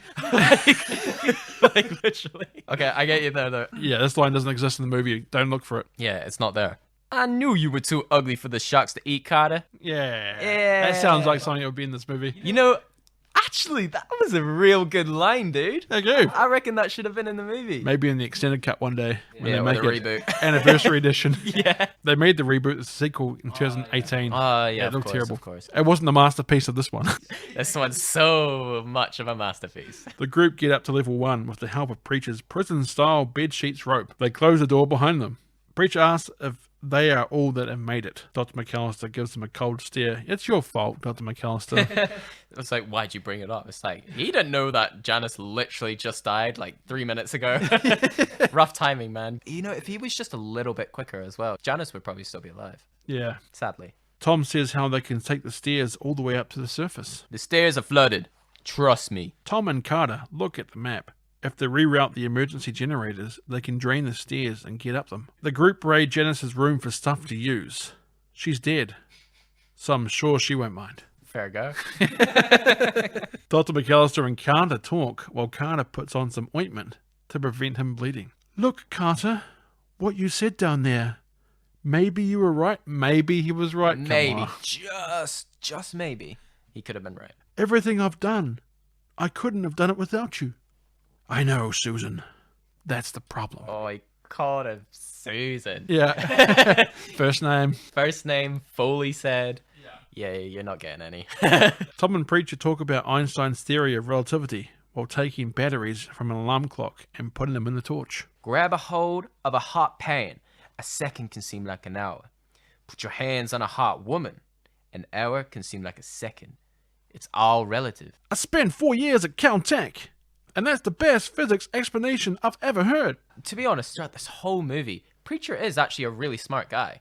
Like, he's well-spoken. From what he says, sounds like he's well-educated as well. I know he's just the chef, but he does work at a aqua life research facility. Well, what Janice does say, they're all top of the... Top of the game, exactly. So he must be top of the game chef. He must...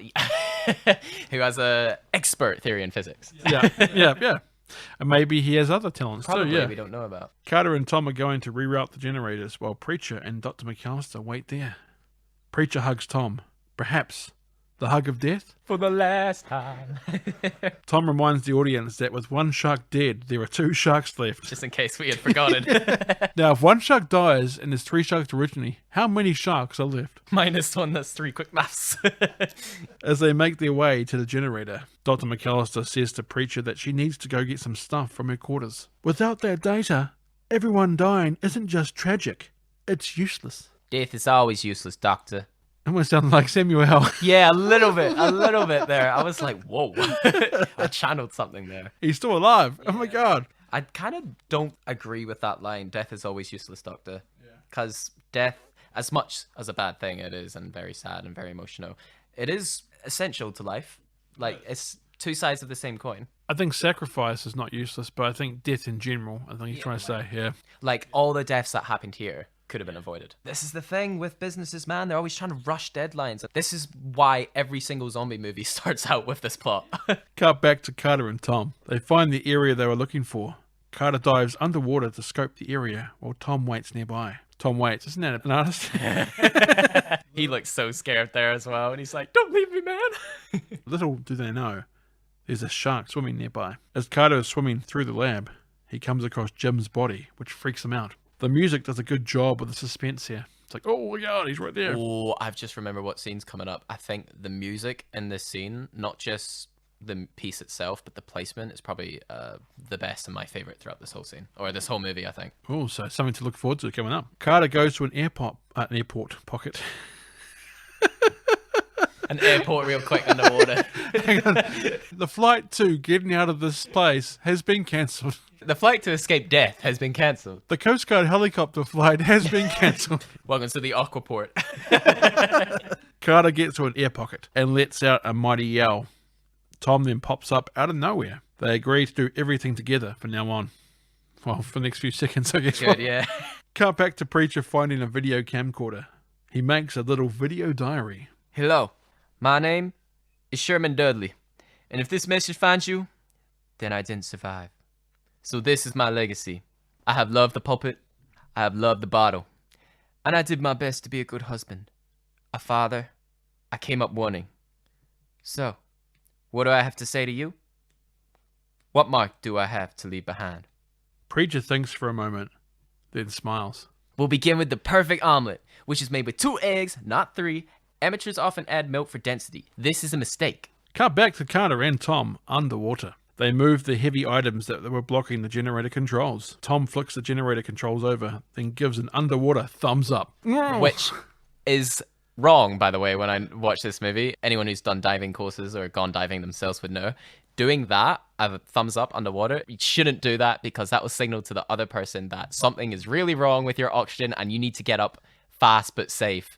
So that's why Carter then replied with the OK sign as well, because that's the correct thing you should do. Whoops. So that shows you that Tom doesn't actually know how to dive. Yep. So, well, yeah, that's a good wee catch. Nice. Nah, no worries. You've done your research. I'm just a smart lad.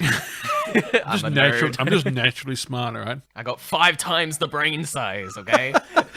We needed to extract his brain so we made him grow 5 times the size of a normal person. Tom flicks the generator controls over and gives a thumbs up on that. The happy moment is ruined when Carter sees a shark coming from behind Tom. Tom is grabbed by the shark. The digital blood doesn't look great here. Carter gets away while Tom is torn in 2. This is an example. Like, the music was so calm when they were doing their signs to go up, and then switches straight into intense music. The score lifts, crescendo, and then boom, Tom death. Then he's dead. I love that you see Tom's legs just twitching in the water. It's something I've remembered since the first time I saw this, which was in the cinemas in 99. That would have been... Talked to my dad about this the other night, actually. He went and saw Jaws in the theaters. And back then, especially in that day and age, horror movies weren't... Well, they were big. They weren't too big. The cast and the crew, the directors and all that didn't really... They didn't go in too much as the gore as they would nowadays in movies. That, for back then, was crazy for things to be in cinema for. Like, the gore, the guts, the horror. It's just like, wasn't really running that days. So my dad was like, it was one of the best things I ever saw in that time. It was amazing. The blood. It opened up doors because Jaws is known as the first summer blockbuster Yeah, ever. for sure. Made you'll never want to get in the water again. My dad didn't even want to go to a swimming pool after he saw the movie. Well, this movie makes me never want to work in an underwater lab. This movie makes me never want to watch a shark movie again. Nah, I'm kidding. It's not that harsh. Carter takes a breath in an air pocket before panic swimming around in the water. Carter starts opening an airtight door. The shark lunges at Carter, but misses for some reason. I say it just misses him, doesn't show why. Yeah, plot. What I do like about that as well, when he went up to the air pocket, like, obviously I said before, okay, let's go back up. Boom, music kicks in. Tom dead. And then quickly swims up for air. It's all quiet, little aquatic sounds going down. He's like down in again, open the door. And then boom, shark again. The music comes up. It's just like, Trevor, mate, you did a great job on the music for this. The music's just kind of showing you where the shark is almost. Yeah. Whenever the shark shows up. The music's telling the story, I reckon. And it's awesome. I'm such a music nerd. I could go on for hours. So Nerd! Let's move on. Carter gets the airtight door open, which washes him through a corridor area. Dr. McAllister makes her way towards her quarters, wading through the water. Preacher is at the shaft door to level 1 when Carter comes popping up. Dr. McAllister enters the half-flooded quarters. Preacher clutches onto his cross after helping Carter up the door. Carter also grabs Preacher's cross. Carter asks where Susan is. Dr. McAllister uses the key around her neck to open up a cupboard door. She grabs her research, but as she does, you can see a shark fin behind her. But it's just a plastic display shark we saw earlier. Debated. It's all Misdirect. Yeah, it's all good. She's safe. But then, another fin rises slowly from the water. Psych! This is a pretty menacing shot. Yeah, it is. I did love that shot, by the way. It's just, boom, get out the way. Zoom, rising out the water. Well, the wet shark fins have the same texture as like aliens. Yeah. Because they're wet and rubbery looking. Oh, from the movie Aliens. Yeah. Yeah, has that same kind of look. Yeah. See that, all of a sudden I think, uh-oh. Well, when they lifted the shark up to remove the fluid, the protein fluid from its brain, Carter's just like rubbing it, checking it out. Like, I really like, especially for that time, the material they use for the sharks, like the actual physical ones, not the CGI digitized ones. Practical, yeah. Yeah. But I love the material on it. It looks pretty real for the time. Look legit. Yeah. And they didn't use real sharks, in case anyone's wondering. Just in Looks case. so real. About that. The shark swims towards Dr. McAllister. She gets behind a metal shelf to subdue the shark for the time being. Dr. McAllister then gets up on a small table before slipping off. She then climbs to a higher shelf that is out of the water, but drops her bag of research in the process. The dog splashes around as she tries to grab her research and almost becomes shark bait. Ooh, ah, ah. Ooh, ah, doo, ah. That's a great movie as well. Dr. McAllister then sees a light on the wall by her. She grabs a power cord and rips it away from the power board. Dr. McAllister then takes her wetsuit off. The eye candy for yeah. the movie. There you go. Classic 90s. Gotta get her gear off, huh? Yeah, pretty much. She stands on her wetsuit as not to get electrocuted. She then grabs the power cord fully off the wall. As the shark charges her, she shoves the power cable in its mouth. Cue the shark being electrocuted from multiple different angles. Multiple. A shocking end to the shark's life. It's the current state of things. Bazinga. This movie's going to surge up the Rotten Tomatoes with that. What? Did you say what? Like what? The blood research is ruined too. Oh well. All for nothing then. Now the deaths were useless. Now they're real useless. Carter and Preacher meet up with Dr. McAllister. She has her wetsuit back on. The trio then open the door to another room. They are rigging up fire extinguishers with life jackets attached to them. The bright colours will hopefully be a distraction for the shark. The group is going to swim the rest of the way up. No problem, right? Just remember to exhale on the way up. Carter needs to equalise the pressure before blowing the airlock. He needs to let the room fill up with water. Carter cranks the wheel. The room starts to fill up. The last 3 survivors hold each other's hands as Preacher says a sermon. The room fills up with water. Carter blows the airlock. They release the extinguishers with life jackets into the water and begin their swim to the surface. As they get closer and closer to the top, the shark shows up. Was that the Gen? Yeah, that was the Gen 2 female, right? That's the big one, yeah. Always going to leave the biggest one, yeah. Yeah, of course. It's probably the one that attacked the boat at the start, so it's it grabs one of the decoy extinguishers and wrestles with it. The group make it to the surface. The storm has passed. There are now beautiful blue skies. Preacher then yells in pain as he's grabbed by the shark. Preacher starts getting dragged around by the shark. Carter and Dr. McAllister swim away while Preacher grabs onto his cross around his neck. Once more. Preacher starts stabbing the shark with his cross. The shark lets go when Preacher stabs it in the eye. You see it going through the eyes like, oh. I did close my eyes quickly at that part. I was like, ah. It's nasty. Yeah, it is. Carter sees that Preacher is free from the shark and goes to help him. The trio take refuge on the destroyed remains of the communications tower. There are probably bits of Brenda all over the place. Just saying. Poor Brenda. She just wanted to dance in the tower all day. Yeah, she was just happy-go-lucky Brenda, and now she's dead. Rest in peace, Brenda. Dr. McAllister bandages up Preacher's leg. It's the devil, you know. Preacher passes out while Dr. McAllister goes and talks to Carter. Carter notices something when he looks at the fences. Those fences are titanium, right? But on top, they're just plain steel. They've been hurting us, pushing us where they want, using us to flood the facility. Oh my God. Oh my God, no way! Look at her butt. I like big butts and I get that. That's the answer to the riddle, because that's what an 8,000-pound Mako thinks about. About freedom.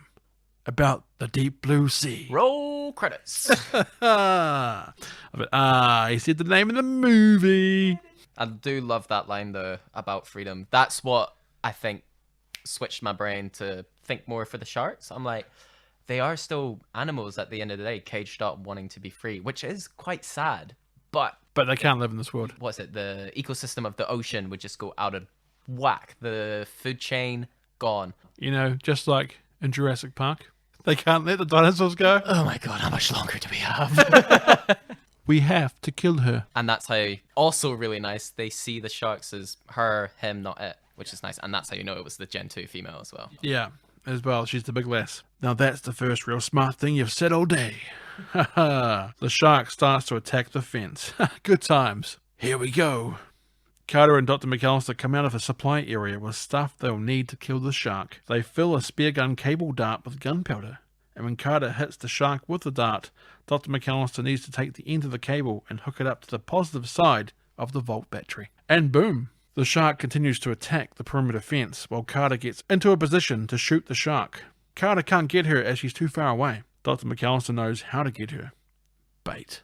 The doc takes a very rusty and jagged piece of metal and puts a cut in the palm of her hand. Why the palm?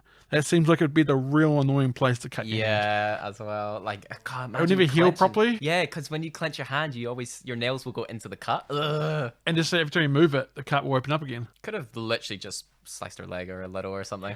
Something, yeah. The blood from her hand looked like red shower gel. It just looked thick and... Dead, like strawberry sauce on ice cream. It's weird. Yeah. The shark has almost created a hole big enough to escape out of when Dr. McAllister jumps into the water with her now bloody hand and swims towards the shark. The shark smells the blood and stops attacking the fence. She's still an animal after all. The doc starts to swim back to safety when the shark starts chasing her. Carter tries to run and help, while Doc grabs a piece of ladder on the side of the concrete slab. The ladder falls out of the concrete wall, leaving the doc with nowhere to go. Carter jumps in to save her, but it's too late. The shark grabs and kills Dr. McAllister. I do love every time the shark's about to attack, you see that thing where they're swimming in the water and it's kind of like whiplashes itself and grabs it. What I also really liked about that scene was the shark hesitated before killing her. It like swam up, paused, shook head, almost as if it was recognizing that this is the woman that made them what they are today. She was probably the one that they grabbed for the brain murder. Ah, yes, of course, that's right. So something like, oh man, I could let her live. Nah, I'm hungry. She deserved to die. She did. If she survived, then everyone would be like, so it was your fault and you lived? You're like the drunk driver that drove everyone and killed everyone in your car. That scene when she jumps in, by the way, I thought she would just dangle her hand in, be like, yeah, there's some blood. They'll get over here. And so much for Carter. Like, the whole reason she jumped in was to get a shot.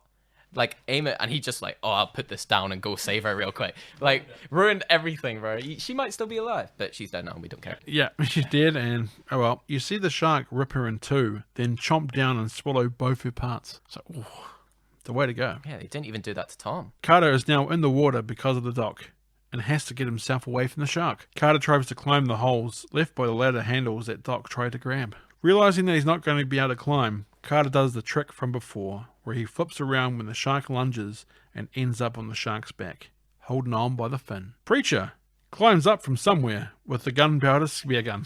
He just happens to grab something. Oh, it's because he saw Susie jump into the water and he like kind of opened his one eye a little bit and went, oh, what's she doing? Yeah, but he's still got a massive like gash in his leg. True. How'd he get there? Movie magic. Adrenaline, all right? Adrenaline. When the shark surfaces with Carter still on its back, Preacher shoots the spear gun at the shark and hits it right through the fin and through Carter's leg. Poor Carter. What a great shot. Carter tells Preacher to blow up the shark, but Preacher doesn't want to yet, since Carter's still attached. Literally. Preacher is waiting until the cable starts to run low to buy Carter time to get clear. The shark goes for the perimeter fence again and gets through. Carter gets caught on the fence underwater. Oh, that looked painful as well. His legs fully could have got ripped off. At least he's off though. Yeah, for real. Preacher reluctantly connects the wire to the battery. The shark blows up in one heck of an explosion. The force of the blast knocks Carter clear of the perimeter fence. Carter surfaces to Preacher's surprise and relief. Carter! Bring me some sushi! Remember, Preacher, if you eat bits of the shark, you're probably also eating bits of Dr. McAllister. And everyone else so far. More shark. It's like, here. It's not mine, so, oh. I'm bald. It's not my hair. That was really cruel, I bet, that scene as well, because the shark did make it through and was really swimming fast to get Freedom! out. Yeah. Boom. Gone. That is sad, but yeah, sorry, can't get out. Carter swims back to Preacher, and they're chilling on a roof on one of the submerged buildings. 45-foot shark, and you hit me. Nice. It could have been worse. I could have let him eat your ass. Hey, Carter. We're sinking, right? Yeah. Let me ask you, son. Are you sure it was just 3 sharks? Yeah? Oh. Okay. Carter then pulls his legs out of the water, just in case. It was the slow pull as well. He was like, cross his legs. Yeah. That's more like it. The sound of an incoming boat can be heard arriving. Here comes the next shift. Let me tell you, man, I quit this job. Preacher and Carter lie down in exhaustion. The movie end of an LL Cool J song called My Hat is Like a Shark's Fin. Ah. My hat is like a shark's fin! Oh, what? It's a banger. End of movie. We got right through the Deep Blue Sea. Awesome. Wasn't that fun? That was awesome. That was great. good. Yeah, I enjoyed that heavily. Now let's go to our ratings for Deep Blue Sea. Nobody does it, Bennett. Right, so I've almost got through my Deep Blue drink here, which we have here. We've got some Deep Blue drinks. We're not sponsored, but we're drinking Loaded. Electrolyte sports drink. Yeah, just like in Idiocracy. It's full of electrolytes. But now we're going to go into our ratings. For story, out of 5 stars, Keelin, what have you given it? I gave it a 3.5. I originally had 3. I do like how the story's fleshed out. I like the idea. Smart sharks, pretty cool on paper. I just think the reason it's 3.5 is the surprises they lay out. So like each couple of scenes will have that big surprise throughout the movie. Classic movie structure, which I think was really good on paper. The reason it's low is probably because the delivery just wasn't as good. So I had it as a 3, but I was like, it deserves a bit higher, but not quite a 4. That's fair. For me, I've given it 3 out of 5. I think it's just the basic premise of this movie is interesting and makes you go, this should be a good movie. The execution of the movie is not as good as you expect. Like it's something that's good enough without being amazing. So I think, it progresses the action. I don't say it's horrible, so I put it in the middle. 3. For acting, Keelin, I've given this a 2 out of 5. Same. I give it a 2 as well. Until I watched it again, I realized how wooden some of the acting is. Like the Sam Jackson speech is amazing, but it sounds so crazy what he's saying. Yeah, for real. And if you don't actually read into what he's saying, you're gonna miss a good amount of it. But the delivery of most people's lines in this is just so wooden. That's the reason why it's not a 1 for me, because there were some good acting moments, probably mostly from Preacher, LL Cool J, and Samuel L. Jackson. But yeah, there was no emotion really behind a lot of it. A lot of it just felt dull and quite empty. So that's why I give it a 2 as well. And it's like they're looking for one-liners, so that what can we say around one-liners? Because some of the one-liners were cool, but yeah, other than whether it's tropey or just wooden and just had no emotion behind them.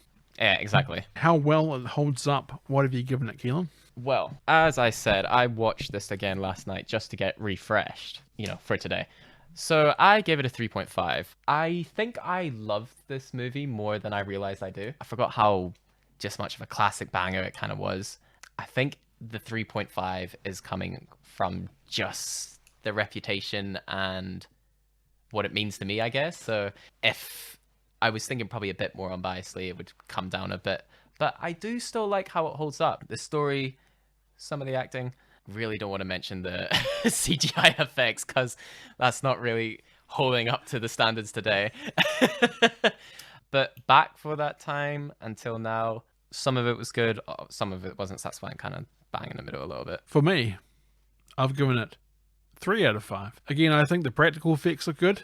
I love the underwater effects. I think they look really good. The way it's shot looks nice. Like when I was watching it doesn't like it's grainy or anything like that. Yeah, it flows quite well. Yeah, so I feel like it holds up pretty well. The CGI does look very 90s, and that's where it loses 2 points. Yeah, exactly. The CGI loses at 2 points because of it. So yeah, it's 3 out of 5, and I think it's good. And when I go back and watch it, it doesn't maybe not want to watch it again. Yeah, I might actually change that to just a flat 3 now. A 3? I kind of agree with what you said there. Yeah, I'm very persuasive. Goddamn Bennett. For music, Keelin, I've given it a 3 out of 5. I think some of the Jaws-like themes is actually good, and the tension and stuff it brings to it is good. I just don't think, apart from the main theme's kind of memorable, but nothing stands out completely for me. So it's good enough to work for the movie. It doesn't make me go, oh my god, this soundtrack is incredible. So that's why I give it 3, because nothing stands out, but it's good enough for me. And I think the main theme's kind of cool, but my head is like a shark fin. What the heck? What the heck, LL Cool J? That's the theme I remember. Oh god. So for music, Keelin, what have you given it? So I gave it I originally had 5, but I've just scribbled it out and put 4, mainly because of what you said about the main theme. What makes a movie rememberable, one of the main factors, is its theme. Obviously you had Jaws, you've got Batman, Spider-Man, all those iconic themes. Superman, Indiana Jones, Jurassic Park. We could go on. Star Let's mention Wars. Jurassic Park again, shall we? Jurassic Park 1, 2, 3, Lost World, Dominion World. Ghost. Oh wait, no, not Ghost. It was terrible. No, we don't talk about that. But yeah, so I give it a 4. I did love the soundtrack for this movie. What was the guy's name? Trevor Rabin? Trevor Rabin. That's his name. Oh my god, really? Yep, Trevor Rabin. He made this? He did. Because he actually makes the theme to my favorite movie of all time. Remember the Titans. Oh! He makes the Titans theme. I completely forgot that I have written an essay on this guy. Now that's just popped into my head. Yeah. That was a great movie. I love that movie, and I love the Titans theme in that. We are the Titans. I'm tempted to give him another point, and that's just because I love Remember the Titans so much. But that's amazing. It's Trevor Rabin. Wow. Yeah, it is. It's Trevor Rabin. So, I love the scores. Again, that scene where Tom and Carter were turning on the switchboard or switching it off. When the shark shows up, there's a crescendo that speeds up, it gets higher, and then the shark goes away, and then it goes more relaxed. It's like doo, doo, doo, doo, doo, doo, doo, doo. And then boom, the shark's back come out. So like the placement throughout the whole movie plus the score was what originally had it a 5, but then I brought a point down just because of that main theme. But I love the music. It's practically a 5 in my books, apart from that main theme. I thought you would have actually given it a point down because of my hat was like a shark fin. No, that is iconic, and that is a good thing about the movie. Go to iTunes right now and download that song. I want you all to go stream LL Cool J. You know how they did Kate Bush with Stranger Things? Let's get LL Cool J to the top of the charts with my head is like a shark fin. Just do it. I want to see it within the month, right now. And you see it on the news, I'm like, my God, people do listen. This is when LL Cool J contacts us. I'm like, hey, man, let me on the podcast. He could be in for anything, man. We'll bring him into a movie he's not in just to see what he thinks about it. Yeah, exactly. Get an unbiased opinion. Right, now, so for visuals, how good it looks. What have you given it? I give it a 2. I was tempted to give it a 3, but there was more stuff about the visuals I didn't like than I liked. The stuff I did like, underwater shots, obviously, the point of view shots from the sharks, the explosion scene when the whole facility's just gone tits up. That was beautiful. For that 1999 time, the fire effects were a bit, but very cool explosion to look at, especially for that time, and in the theaters as well. Imagining going to see it back then would have been awesome. But yeah, but then you've got how the sharks look, how the characters would look when they're interacting with the sharks. They would obviously go a bit digitized and a bit plasticky. Not the worst, but there's more bad than good, I'd say, in that bit. So that's why I scored it a 2. I've given it a 3 out of 5. I think there's some really good shots in here. Like you say, the underwater visuals of the sharks looks really good. The shot with the bird getting eaten, I think is really, really cool. It's a really cool shot. The shot with LL Cool J stabbing the eye. Yeah, I'm changing it to 3. Even the shot with like when the ladies like their fingertips away and Janice gets lifted back up through with the shark in its mouth. The helicopter with the gurney coming down through the water. Even like seeing the waves going across the storm and stuff. There's some really good shots. Obviously the CGI doesn't look good, but I kind of count that more on how well it holds up. You've just reminded me of a lot of shots there, so I'm back to a 3 now. There's some really good shots, but there's nothing that's absolutely exceptional. Yeah, nothing that just blows you away and will make you remember that one scene for years to come. There's no vibrating water in a cup scene here like Jurassic Park. There's no blood dripping off the ceiling from Spider-Man. Yeah, though that does raise an interesting point. I don't know if you noticed this when watching the movie, but after a couple run-throughs, like when the sharks aren't there, they've always knocked something over. Like climbing up some stairs, it was a metal can. For Preacher in the kitchen, he knocked some pans into the water. Sharks sensing the vibrations and the sounds, possibly that's how they find some of them. True. We should go back through and watch that and see if it is. Now that I've said it, you'll probably notice just a lot of stuff falling over. There's also one other shot that you mentioned before, how much you liked, and I'm surprised you didn't mention. This is not a hating on Keelin day, but I'm going to hate on Keelin. All right.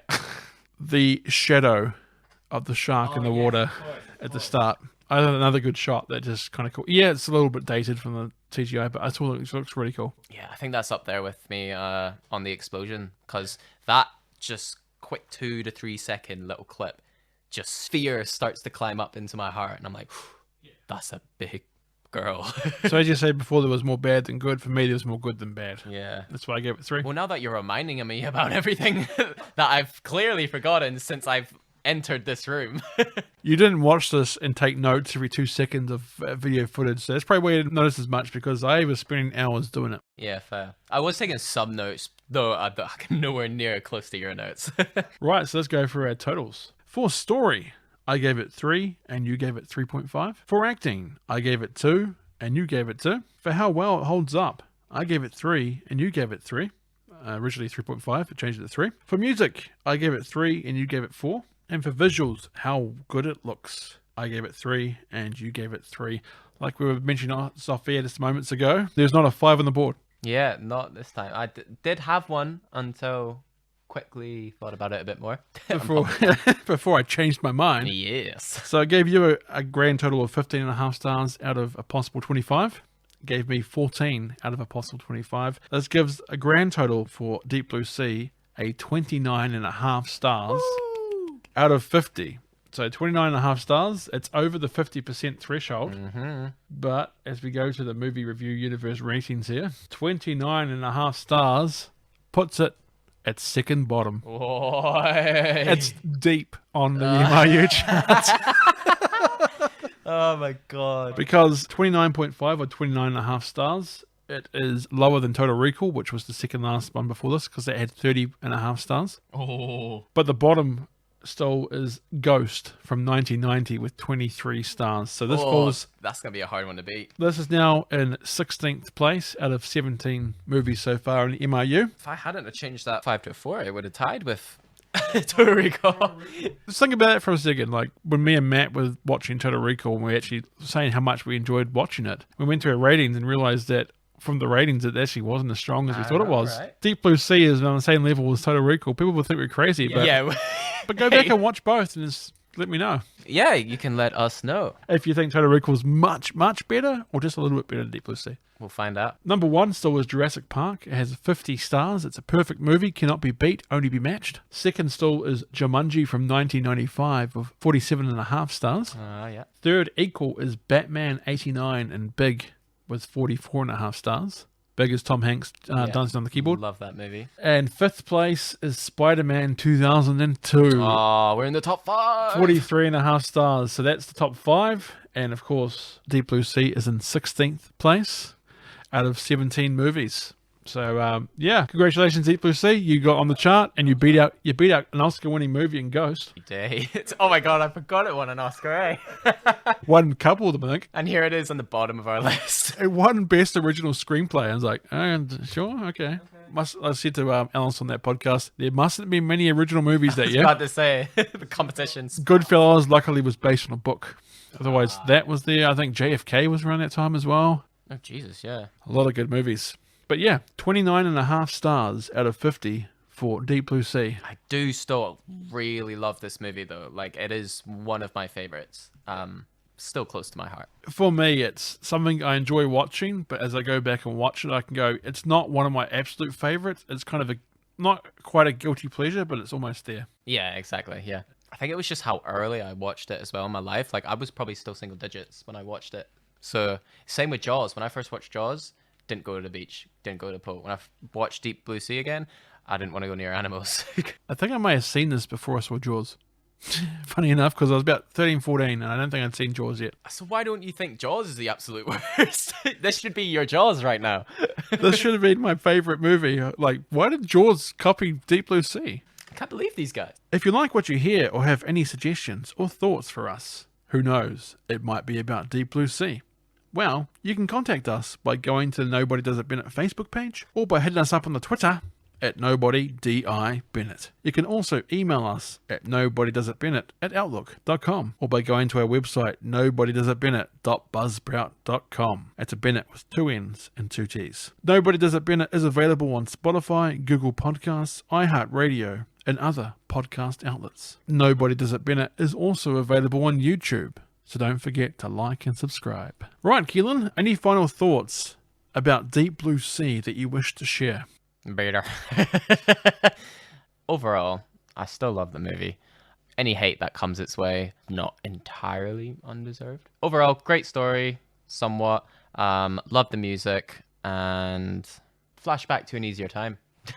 So, I still like the movie to this day. That's fair. For me, I've put Deep Blue Sea as a film that gets forgotten a bit in today's world. Is it the greatest film ever? Well, no. Is it a good time with some nasty shark kills? Well, yeah. This isn't Jaws. More like Jaws' less successful cousin hyped up on energy drinks. But it doesn't need to be. Thomas Jane, LL Cool J, Samuel L. Jackson, cool shark scenes, not so cool CGI effects. It's all here for you to turn your brain off and enjoy. Thank you, Keelin, for joining me tonight. Thank you for having me. It's been an honor, a pleasure, and I hope to have another pun-filled podcast again. Well, we're coming up very shortly because we've got Spider-Man 2 and 3 coming up. Indeed, you should all look forward to that. If you like the Spider-Man podcast, get ready for more of it. It's coming. And thank you for listening. Remember, some others may do it better, but nobody does it Bennett. Take care. Goodbye, everyone. It's the end of the show, and now it's time to go. Don't be sad, just be glad. Then nobody does it better.